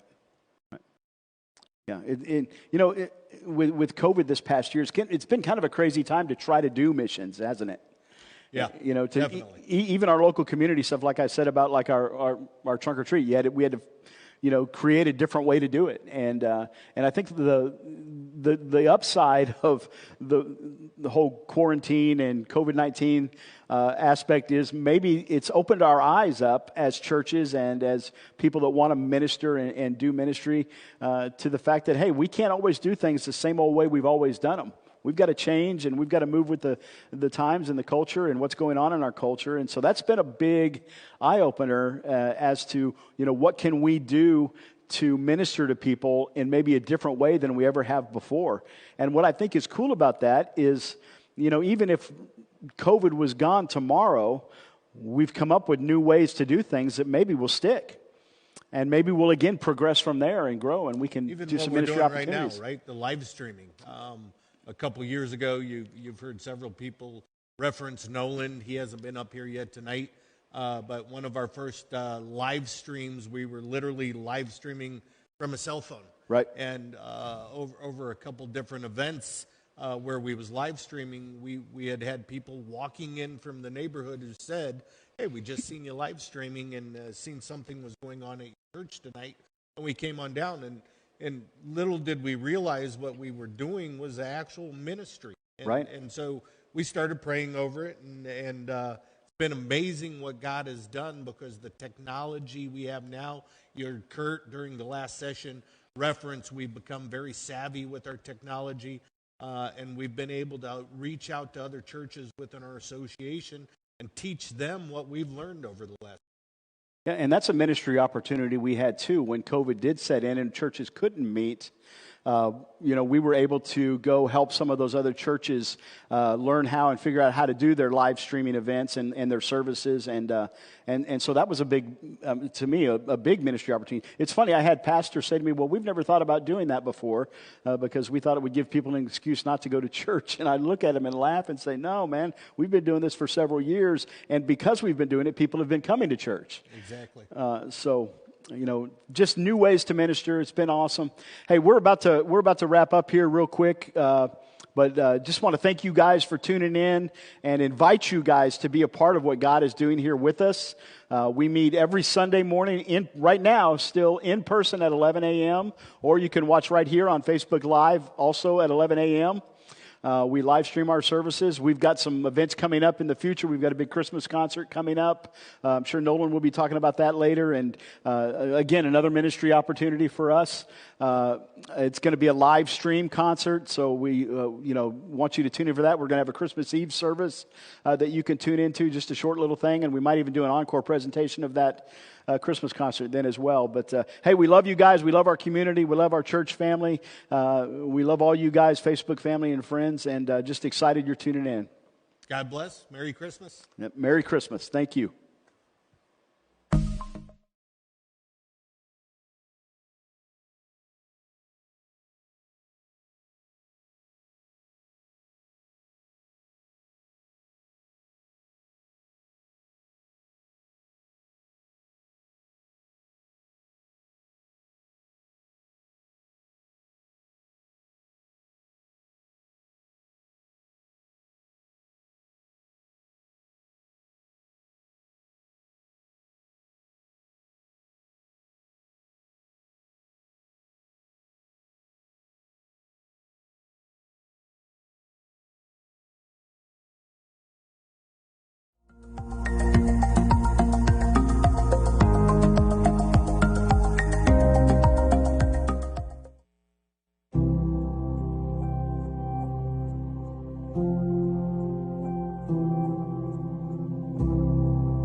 Hi, welcome back. Hope you're having a good time tonight. My name is Dave Nykamp, and I'll be hosting this segment of Christmas Trivia. And my co-host, Rebecca Belt, is back with you. She's here for my moral support. That's exactly why she's here. But anyways, we're just having a great time tonight. I hope you are as well. And let me just share a little bit about myself as we get started here. I'm probably the newest member of Barrington Ridge Baptist Church. I retired back in December of 2019, and my wife and I began to look around at different churches. I retired as a pastor, and so we landed here several times, and we began coming here pretty regularly through January and February, and then COVID hit. And we were just getting ready to join, and they quit having live services. And so we had to wait. And that was probably the hardest thing, is waiting, because we so wanted to plug in. And let me just share with you, Barrington Ridge Baptist Church is a church that loves the Lord, and they love this community. And I can just tell you, as the newest member, they love you, and just want everybody to be able to experience the love of Jesus. That's what it's all about. And we plugged in so easily here, and I just kind of, as I shared with the leadership here, I said, I just kind of want to be in the background a little bit. And, well, of course, now tonight I'm not really so not much so much in the background but, tonight. So I play some drums every now and then, and sing a little background music. I'm trying to learn some of the tech stuff from our tech director, and man, he's a great young man, loves the Lord, and we're just having a great time. He's okay. And so I need to get to some of these questions, though, but we're having a lot of fun. I hope you are. We're just going to do some random Christmas trivia questions, and again, you know how this works. The one who gets the most, I think, is we have that keeping tally of it. So let me ask you the first one. Here's the first one. In the early 1800s, the first gingerbread house was reportedly inspired by what famous fairy tale? That's a good one. That was a really hard one. Yeah. Your daughter, Nicole, Yeah. wrote these trivia questions, and she went for the jugular because it's hard. I thought I did some hard ones. She did some hard ones, so I'm going to give her a shout out. Thank you, Yes. Nicole, for writing these trivia. Absolutely. While we're waiting for a response, which we don't have yet, I would encourage you to take your phone and press the share button. Yes. This is for me. I tried this. I don't know if I did it. I either haven't shared it at all, or I've shared it 5 times. Okay. So if you shared it 5 times, that means you've got 5 entries and chances to win a gift card, which is awesome. I mean, because when we're doing it, obviously we're not going to win anything. So this is one way we get to win. So you don't even have to really participate as far as answering questions to have a chance to win a gift card tonight just by sharing. That's how people will find out about this. But I also would like to say, too, keep in mind, this is a live stream. So we will be playing it later, but you won't have the chance to win the gift card later. It's only for the people who are participating in the moment right now that pop up on our live stream, and nobody's there yet. So just let me clarify real quick. It's as easy as pushing that share button at the bottom corner, left-hand corner of your phone. It's that easy to be able to share this. Yes. All right. And then Awesome. sometimes it says share with friends or share as a post. Share as a post. If you share with friends, then it goes into a little tiny group and people don't see it. That's a new thing they've added, at least on my phone and my upgrades on Facebook. And so just make sure you're sharing it as a post. Very good. And so I'm still looking and I'm not seeing. Nothing there yet. Not, All right, let me there repeat is, it real quick. I'm getting an indication that someone has apparently, but I don't see it. That's what I was trying to explain. Sometimes the stream is not up to date depending on your Wi-Fi. A little delayed. So let me repeat the question real quick. In the early 1800s, the first gingerbread house were reportedly inspired by what famous fairy tale? and I'm hoping I see it soon. I am looking. I don't see that it's been responded to. My wife asked me these questions because I did, want to know a little bit if I was going to know any of them, and I got this one right. So, it's just think of the old fairy tales, gingerbread house, kind of put them together, and you should be able to get it. Yeah. It's not If that you've hard. previously won, I'm sorry. Our last two winners from our last two trivia do not qualify, but you can still participate and have fun, but you just can't win the gift card again. We want to give someone else a chance. I still don't see an answer. I don't know if my live stream is behind or if that I'm just not seeing it. I don't know. We're just going to keep talking until... We can do that. As a retired pastor, I never had any problems talking, and so it's kind of what I did for a profession. Is I talked, and so I don't think we're going to have a lot of. Thank you. Apparently, we're going to have a phone that's up to date. Thank you, David. The other David. Right, we have another David here. All right. Oh, look at that. We have all kinds of answers. Awesome. Okay, let's see who did it first. The first one I see that has it correct. Would be my mother-in-law. Oh, Miss Lynette. Lynette Belt. Good job, Lynette. All right. Very Fabulous. good. Thank you, David. Okay. All right. So, let's move on then. In the United States, what year did Christmas become a national holiday? Oh, this is going to be a Googling one. Whoever can Google the fastest is going to have the we answer. were noticing as we were watching the feed earlier, we were noticing how quick some of the people were answering these questions. I'm going, how in the world can they type that fast? And I don't know. I realized they're probably on their laptop or on their computer at home and not the little phone. But anyway, so it's a good question. I got this one wrong, I'm going to have to say. Well, while we're waiting, we're in Hobart, Indiana right now. I actually live in Portage, and you live in Hobart as well, right? Yep. But why don't you give a shout out for exactly where you're at. If you're outside of Hobart and you're watching us live, if you're in Texas, if you're in Germany, if you're in Japan, I have a nephew that's in Japan right now serving as a Marine. So if Josh is possibly watching, that would be cool. That would be awesome. I'm giving a shout out to my nephew. I'm very proud of him. Let's absolutely. see. I see a number, but unfortunately, Alyssa, you don't have the right date, but you're close. No. You've got one number off. No, that's not what we have. We're going by what we have on our trivia sheet. Yep. And I also, before I came, I went ahead and put a shout out to all my Facebook peeps. I think that's the word they use peeps, now. Sure, why not? And so we may be seeing people respond to that from all over. Hopefully, that would be good. So I see some Terre Haute, Indiana action. Hi, Miriam. We miss you guys. Tell Benjamin we said hello. Okay, I'm looking at the dates. We're all over the place. 1944 is not it. 1800s is too general. We need specific. We used to, with my kids, when we'd play trivia questions, well, actually, when they were trying to guess how much the dinner was, I would always tell them higher or lower. And so I might go ahead and do that to help some out. Yeah, because they're just so close. So we've got some. I see the 1876 number. I'm going to tell you it's lower. And it's close.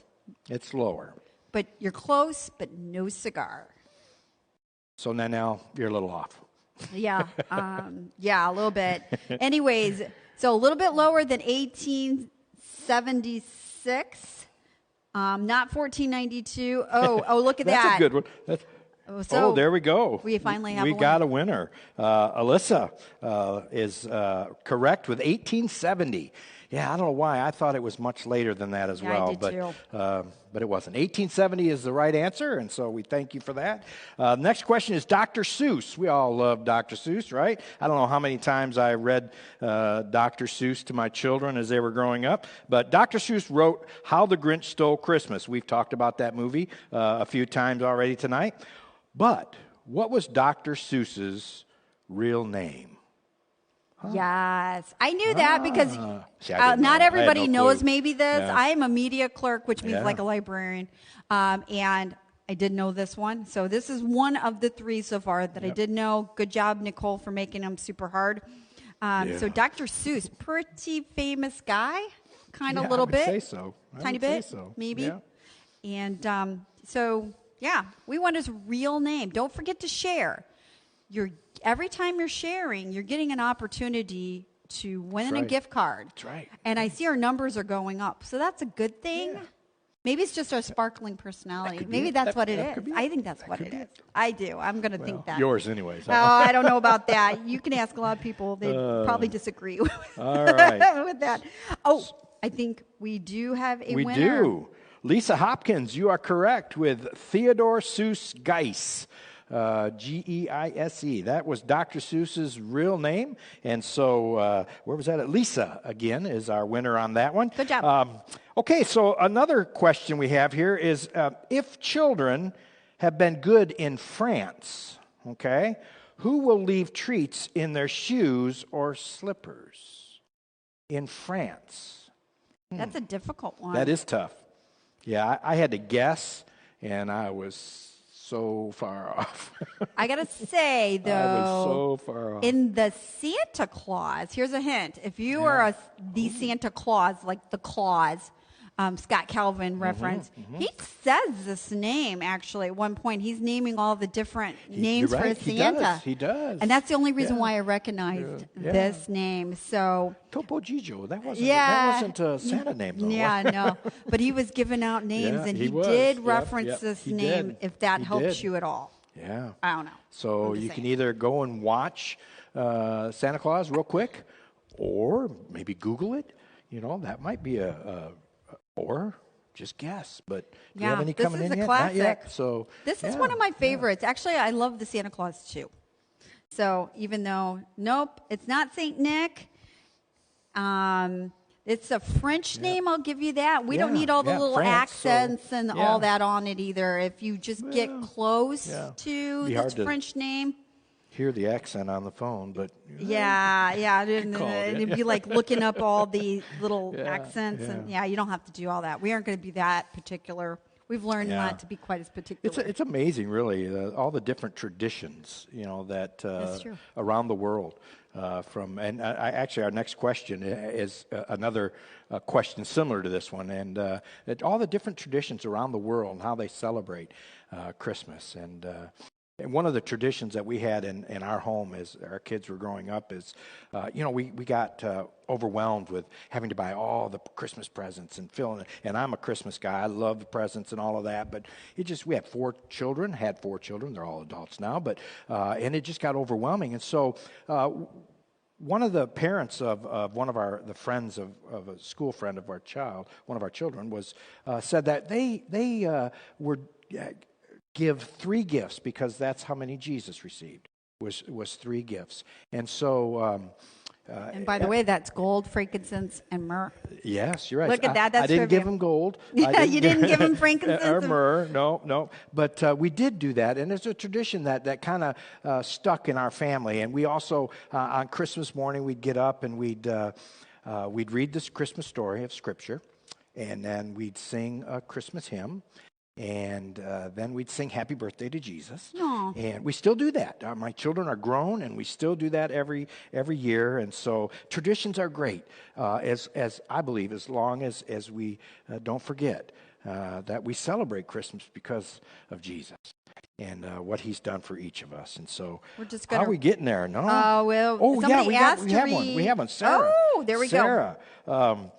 You didn't need the question again, Sarah. I see that. Pierre Noel is Yes, I was is gonna the repeat the correct- question, but is yeah. the correct answer. And so This is a crazy yeah. one. Yeah, The this next is a one. crazy. Okay. and this one is This one crazy. makes me laugh. But I want to say, when we were going through these questions, I got it right. Did you? Yeah, Okay, but it was this just is a crazy guess. crazy. Are Okay, you here ready? we go. Here we You go. ready? In what country is it a Christmas tradition to eat Kentucky Fried Chicken on Christmas Day? It's a real question. Josh Belt, if you're watching, you probably know this. That's right. That's right. I'm hoping that you're watching. You're probably asleep because I don't know even what yeah, time that's it is right. in Japan. It's 8-9 hours difference, probably more than that. Probably. In what country is it a Christmas tradition to eat KFC on Christmas Day? I just can't picture it. You know, is it extra crispy or I don't know. But that's it apparently is a real thing. And so just start guessing countries, and one of you is probably going to hit it. Yeah. I'm guessing. So, KFC is a big thing here. Yeah. Yeah. Well, Kentucky Fried Chicken. Who knew? It's a classic. I wonder if the line wraps around the building, kind of like On at Chick-fil-A. Christmas, yeah, it might. Like It Chick-fil-A might, yeah. is, if they have the drive-through all figured out. Okay, Yeah. look at that. We've got an answer. Oh, my goodness. Alyssa, you are right again. Alyssa, I've seen her name come up quite a few. Alyssa, Japan, question mark, question mark, question mark. Well, it was a good guess, and it was a right guess. So Japan is the correct answer. Apparently, KFC has good numbers on Christmas Day in Japan. So anyways, all right, let's just keep moving on here. What item sells over 135 million pounds, okay, during the Christmas season?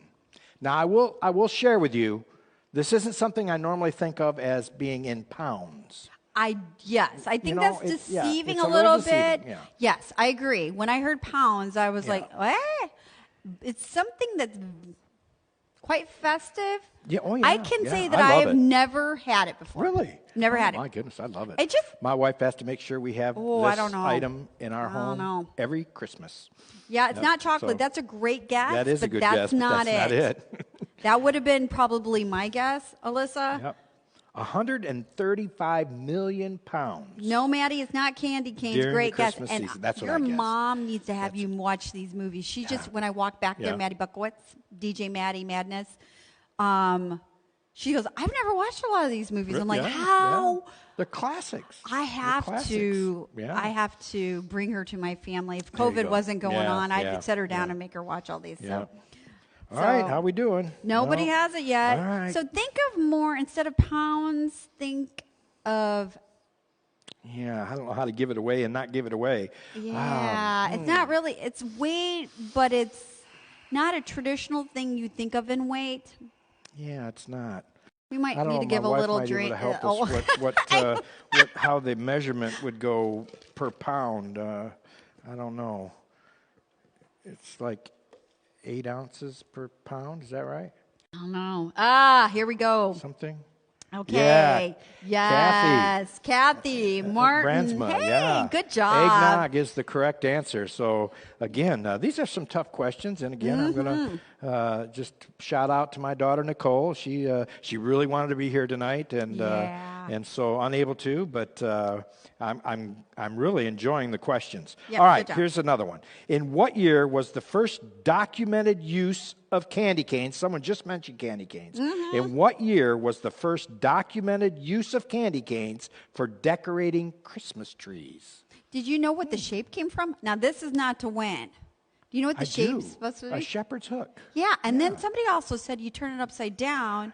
It's a J for Jesus. J for Jesus. Yeah. And Lots the of white, trivia here. The white and the red represent purity and the the blood of Christ. blood I of believe that- Christ. I believe that's right. I think yeah. because I was thinking the same thing. So the blood So, of Christ.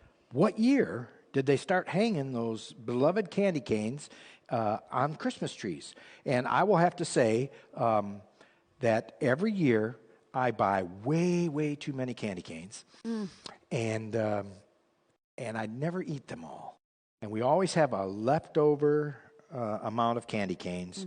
I don't know. Did we put some on the tree this year? I don't think we did. I like the Jolly we did. Rancher type. I like the alternative ones, Yep, not me the too. traditional. I like get sick the of jelly bean ones. Yeah, those Oh, are those really, really quite good. good. We don't have All an right. answer yet. We are watching. I am paying attention. That's my number one job. Yeah, we might have to do the And higher lower thing again. Yeah, but we're not too far off on some of yeah. them. We're not too far off. Google's on not some. always right, you guys. I'm just going to tell you, depending on who you talk Yeah, to, that may Google's be not true. always That may be 100%. Yeah. So what kind of hint you want to give? Oh, I don't know. Let's Maybe see. it was less than our last answer, wasn't it? Yeah, Yeah, it is it was less? less than our last answer. Less years than our last answer. Yep, So if you were that paying fits. attention, don't forget to share because you get a chance to win a gift card if you share. Let's see here. I'm still not seeing it. Alyssa's going all over the place. So the way we're going, she's going to have 1 through 2020. Yeah. So Certainly somebody can Google that, I think. yeah, right? I don't know where Nicole got it from, but it's out there. We're going to tell you it's less than 1900s. How about Yep, that? less than that. It's less than that. It's less than, how about this, 1850? Yeah, we Okay. could do that. We could do Less that. than 1850. So if you're doing anything 1850 and above, you know you're not going to get it right. We're going to try to ease this up for you a little bit. And we're still just got numbers spewing out. So unfortunately, 1850 or less. And we're Yeah. getting closer. You guys, Ooh, that's close. yeah, that's close. So between 1840s, right? And Yeah. 1850s. Yep. All right, All here we right, go. okay, Here we that's- go. that's narrowing it way down for you. Now you got it down to a little tiny. Yeah. Oh, somebody's really Stephanie close. was one off. Uh-oh. So now we're going to see it. I have slipped up so many times tonight. I hope no one's counting. There it because- is. Maddie. Right. Maddie Buckowitz Maddie. for the win. Woo. Well, on this question. 1846. 1846. Nice job, Maddie. All right. Let's see. We've got several more questions. Let me ask you this one. Which country is the largest exporter of Christmas trees? I did not know this. I didn't either. Yes. I guessed this completely wrong. No. Which country is the largest exporter of Christmas trees? But I guess if you think about it, once Yeah, you hear it kinda the makes answer, sense. It you makes sense. kind of Yeah, figure it out. So, Christmas trees, where are they coming from? And I'm not seeing an answer yet. I hope this trivia is right, but I've heard that back hundreds of years ago, people used to bring trees into their house, and this is where the tradition of the Christmas trees still came do? from. Well, yeah, I know. I still do. I get a live tree every year, but nope. Look at that. Oh, my. All right. Nanelle, you got it right. You're the first one on our list. So Canada is the correct answer. A? Yeah. So we get most of our Christmas trees from Canada. All right. Here's another one. How do you say Merry Christmas in Hawaiian? Ooh, everybody's going, I don't know how to spell that. Song. I know that song. Yeah. Yeah. All right. So what is it? How do you say it? How do you say Merry Christmas in Hawaiian? I don't even know if I could pronounce it yet. We'll see. It's hard, and I'll probably mess up and say it and then end up singing it because I'm really known for doing that. I've messed up, I think, 2 or 3 times on this segment alone. But that's okay. Yeah. Nobody's perfect except for Jesus. We just that's right. Yeah. We just had a trip that we just came back visiting our first grandchild, our grandson, Micah. I'm going to put a plug in for Micah. And we do. All right. Yes, and she and spelled this it song, right. this song was on there, and I was singing right along with it. But when she asked me the question, I couldn't say it. And that is correct, Stephanie. Subzinski? Yeah, there we go. Just like Brother Kurt. I don't want to mess that up. But you are correct with. Melakilikimaka. That's it. That's the one. That's the one. That's how you say it. That's all I can only say it. Luckily, if I all sing you it. had to do was spell it. So, Good job. But that is it. Good All job, right. Stephanie. All right. Here's another one. Let's see. In what decade did Coca-Cola start using Santa Claus in advertisements? Coca-Cola's been around for a mighty long time. long Now time. they use the bears a lot, the polar bears. Yep. They used But- to. Well, they still use Santa Claus. I Yeah. believe. Yeah. Yeah, he kind of sometimes he partners up with the bears and Yeah. in the Coca-Cola But ads. what decade? What decade did Coca-Cola start doing that? Start using Santa Claus in advertisements?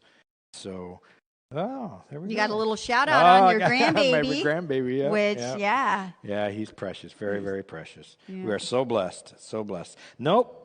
Oh, yeah, we do have a winner. Stephanie again. She's got to be running away with she's this like, one. Yeah, she probably. But yes, 1920s. Good job. Is correct. 1920s. All right. Let's see. Here's a good one here. Per a recent holiday fad, what spy hides around the house reporting back to Santa on who has been naughty and nice? Now Millennials will know this that's one. an easy one. Yeah, right? I think That's an everybody easy knows one, this. right. And don't forget to Here it share comes, while here you're it thinking comes. about it. Yep. Maddie, you got it right. Maddie it was that Buckowitz, quick. man. It was that She quick. is on it. She That wants to quick. win a gift card. All right. Y'all are you're let me- trying to get gift cards here, Yeah. just FYI. How long does it take for a tree to reach average ideal Christmas tree height? How long does it take I had no idea. for a Christmas tree to grow up to the average ideal Christmas tree height? Kind of long and it's kind of short. Yeah, it just I didn't- depends I was, how you I was look off at it. by several years. Yeah, by I several years. But yeah. I didn't know this. Like I said, she was digging in the archives for this one. Again, shouting out to Nicole. And don't forget to share on Facebook. Yeah. Share Just hit your that little post. That way, if you get it, if you share,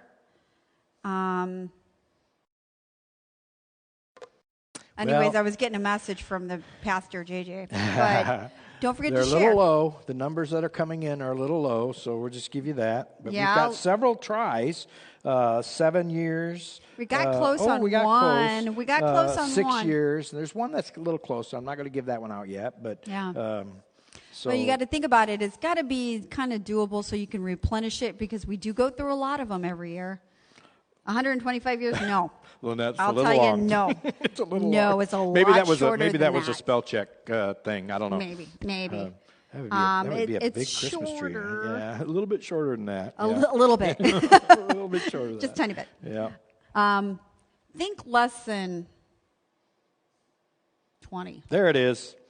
Stephanie, Stephanie, she did you it are again. She's got on Google. She's got it right there, right? fire. Right? Got it right there. You came out yep, of the you back. are right. 15 years. The average tree, it's 15 years to get to that height. All right, this is our last one. I think it's an appropriate one. And so hopefully you'll get it. The French word Noel, okay, we all know that famous Christmas song, right, is often used around Christmas. But what was its original meaning in Latin? That's a little hard, but it isn't if you think about it. Just sing it and you'll get it. You'll get it. What is the original meaning of Noel in Latin? So That is a great question. our last one. You got a chance. Didn't Come know on. that. I actually Yeah. thought it meant something else. It's close. I said something close to that, but I didn't get it exact. I didn't get it exact. So, we're going to have to, probably, right? Yeah, I would I think we're say going to have to so. give that. Stephanie, again, has got the right answer, and that is to be born or birth. It means birth, Noel. And so that's going to wrap it up. Yeah, we for got to find out our who time. the official winner is because I've not really been paying attention. I know there was, in the beginning, we had a lot more. I hear we've think got we the might have official, the official- the tally. And it is Stephanie. Me? And so I'm not going to try. Subskowski? Sorry, Stephanie. I have a I'm lot not of friends that have skis at the end of their name. yeah. So, Stephanie, you Subskowski? are the winner. Great job. And hope you all had Subzinski? fun. Subzinski? And so we probably did. Yeah, that's but okay. anyways, Woohoo! I just love this time of year because the love of Jesus is just overwhelming at Christmas time. And so from my family to your family, I want to wish you a very, very Merry Christmas. Merry Christmas. Stay tuned for the lighting of the church.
like you were going to get us back again. You probably thought you were rid of us. Once again, I'm Rebecca Belt. Actually, I play on the praise team, and I would like to introduce, if you weren't here for our last segment, David Nykamp, and you can tell him a little about yourself. Well, I'm retired and loving it. Just became a grandpa for the first time and loving that as well. And I am probably the newest member of Barrington Ridge Baptist Church and loving that as well. It's such a warm church, loving, caring. I just can't describe just how welcoming this church really is. And of course, I've had a lot of friends that are part of this church, and that does help. But I just want to encourage you, if you're looking right now for a place to come and worship, I would encourage you to stop by and check us out.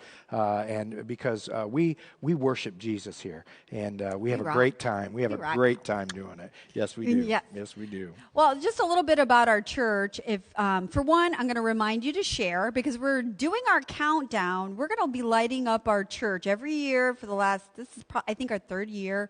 The first year we did it outside and froze to death. So Nolan rethought the whole being outside thing, and there's a lot less technical difficulties by being inside. So this is why we're inside, which is warmer for us. I'm much happier that way. And right now you'll see it.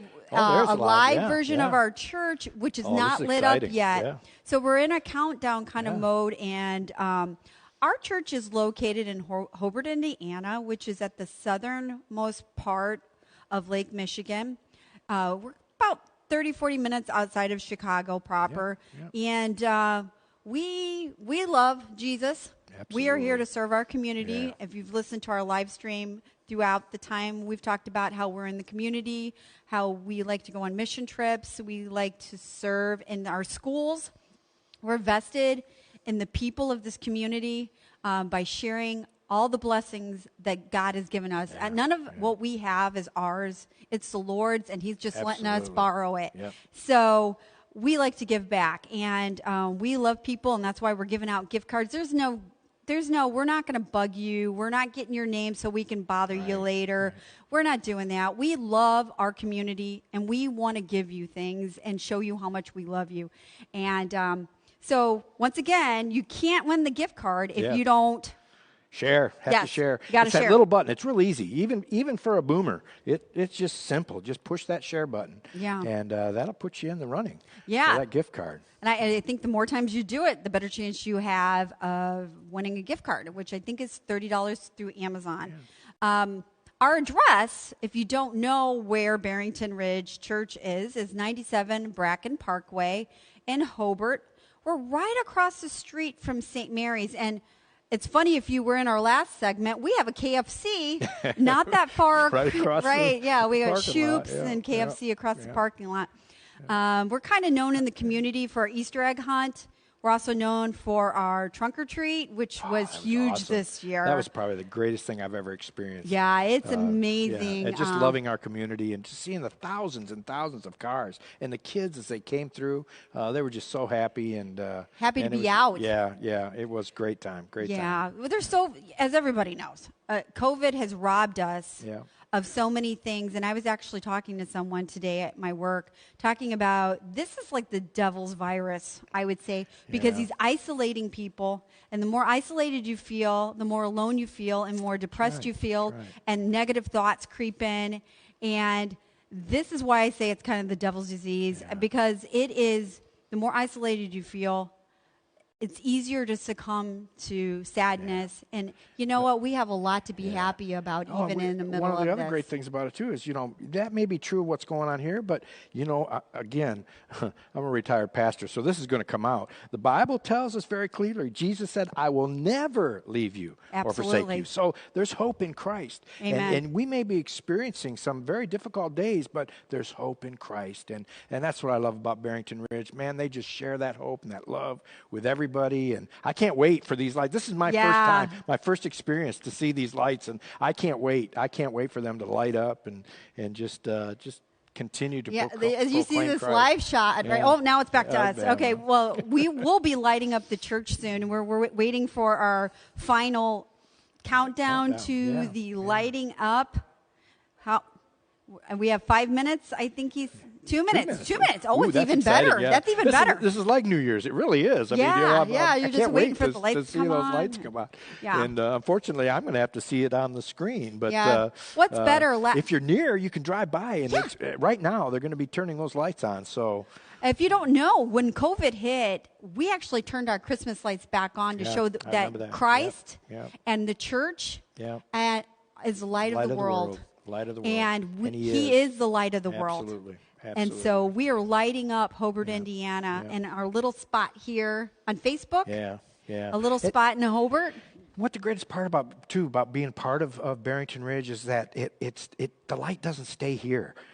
Every member that I've experienced, man, they just so much want to take that light, the light of Jesus, out into the community and just love on them and share Jesus. And man, that's the greatest part of being a part of this church is we want to share that light with everybody, and that's what we're going to do today. I can't wait. Hopefully, it's getting close. I remember years past, like I said, 2 years ago, it was raining, and we're standing with umbrellas in the rain, and it was freezing. Oh, I bet it was cold. Yeah. Oh, it was horrible. Yeah. It was, and then we had to get all our equipment back in, and we rethought that by a lot. Last year, I want to say we did it inside. We did it much like this, but it was longer. Yeah. But COVID has just really thrown everybody for a loop. And if you do come to the church, do not be afraid. We do social distance here. Absolutely. We wear our mask during service.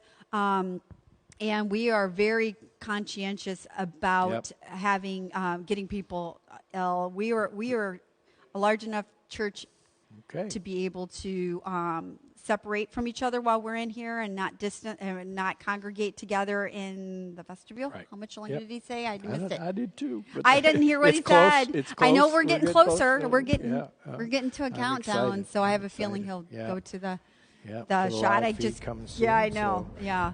So if this is your first time, we just welcome you to he's got an outside shot now. Go. So I think we're getting very, very, very close. I don't know if we're going to have a countdown clock or not.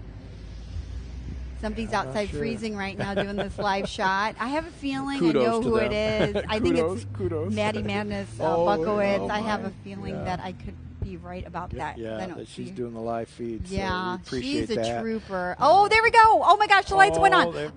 There we goodness. go. Yep. And they're blue and they're gorgeous. And somebody's walking around. And is that Nolan? That's Nolan. That's magical. We just we saw just him. saw How him. did he get out of here? He's good. He's yeah, good. he is good. Yeah. So my yes, the goodness. lights are on. Yeah. Are they all on? You know what? It would truly be in fashion not to have all the lights on. Yeah, One year, someone almost got electrocuted. Oh no. Yes, I don't remember if it was Kurt or our beloved Saint Dan. Yeah. I'm not sure, but our lights are on. Yeah. The light What a is on. celebration. We are What a home. celebration. Yeah. Christ is risen. Amen. He's our Savior. And we believe in Jesus Christ, our Lord. And it's a Amen. good day. It's a good day to be in Great Hobart. day, yeah. Yes, it is. And those lights are beautiful. Yeah. They're beautiful. LEDs. And it looks like the majority of them are on. Yeah. Who knows? It Yeah. could be just the way the light. But it would be in keeping not to have all the lights on. Would it? Yeah. Yeah. Just something that's One gonna year we happen, were like 3, 2, 1, and like half came on. Yeah. Well, Typical. That's one of the things you know with technology you just never know. You just never you know. don't But know. man, we a big thank you to our technology director. Yes, Nolan Belt. He's done a great job and He's always running. He is. It's hard to nail him down. It is. It's very hard. Yes, but that's yeah. a good thing because he does it because he loves Jesus and he does a great job at Thanks, it. Nolan. Yeah, and yeah. thanks to Pastor JJ tonight Oh, who absolutely, did yeah. his ministry Yeah. moment. And my husband, of course, I love Brian Bell, who's a head deacon here. Thanks to my co-host, Wow, thank you. David Yeah. Nykamp, for filling in tonight, and Lee and Kurt, Lee who and were Kurt here were here with earlier. us. Yeah, We thank absolutely. them. From myself, Rebecca Belt, and from Dave Nykamp. we want to thank you for joining us So much. tonight. And the winner will be contacted through Messenger on who won the gift card Gift for card. sharing Good. the most Good. tonight. So thank All you right. for sharing this with us. And we will hopefully see you on the live stream or here on Sunday at 11 o'clock. All right. All right. Merry Christmas. Merry Christmas.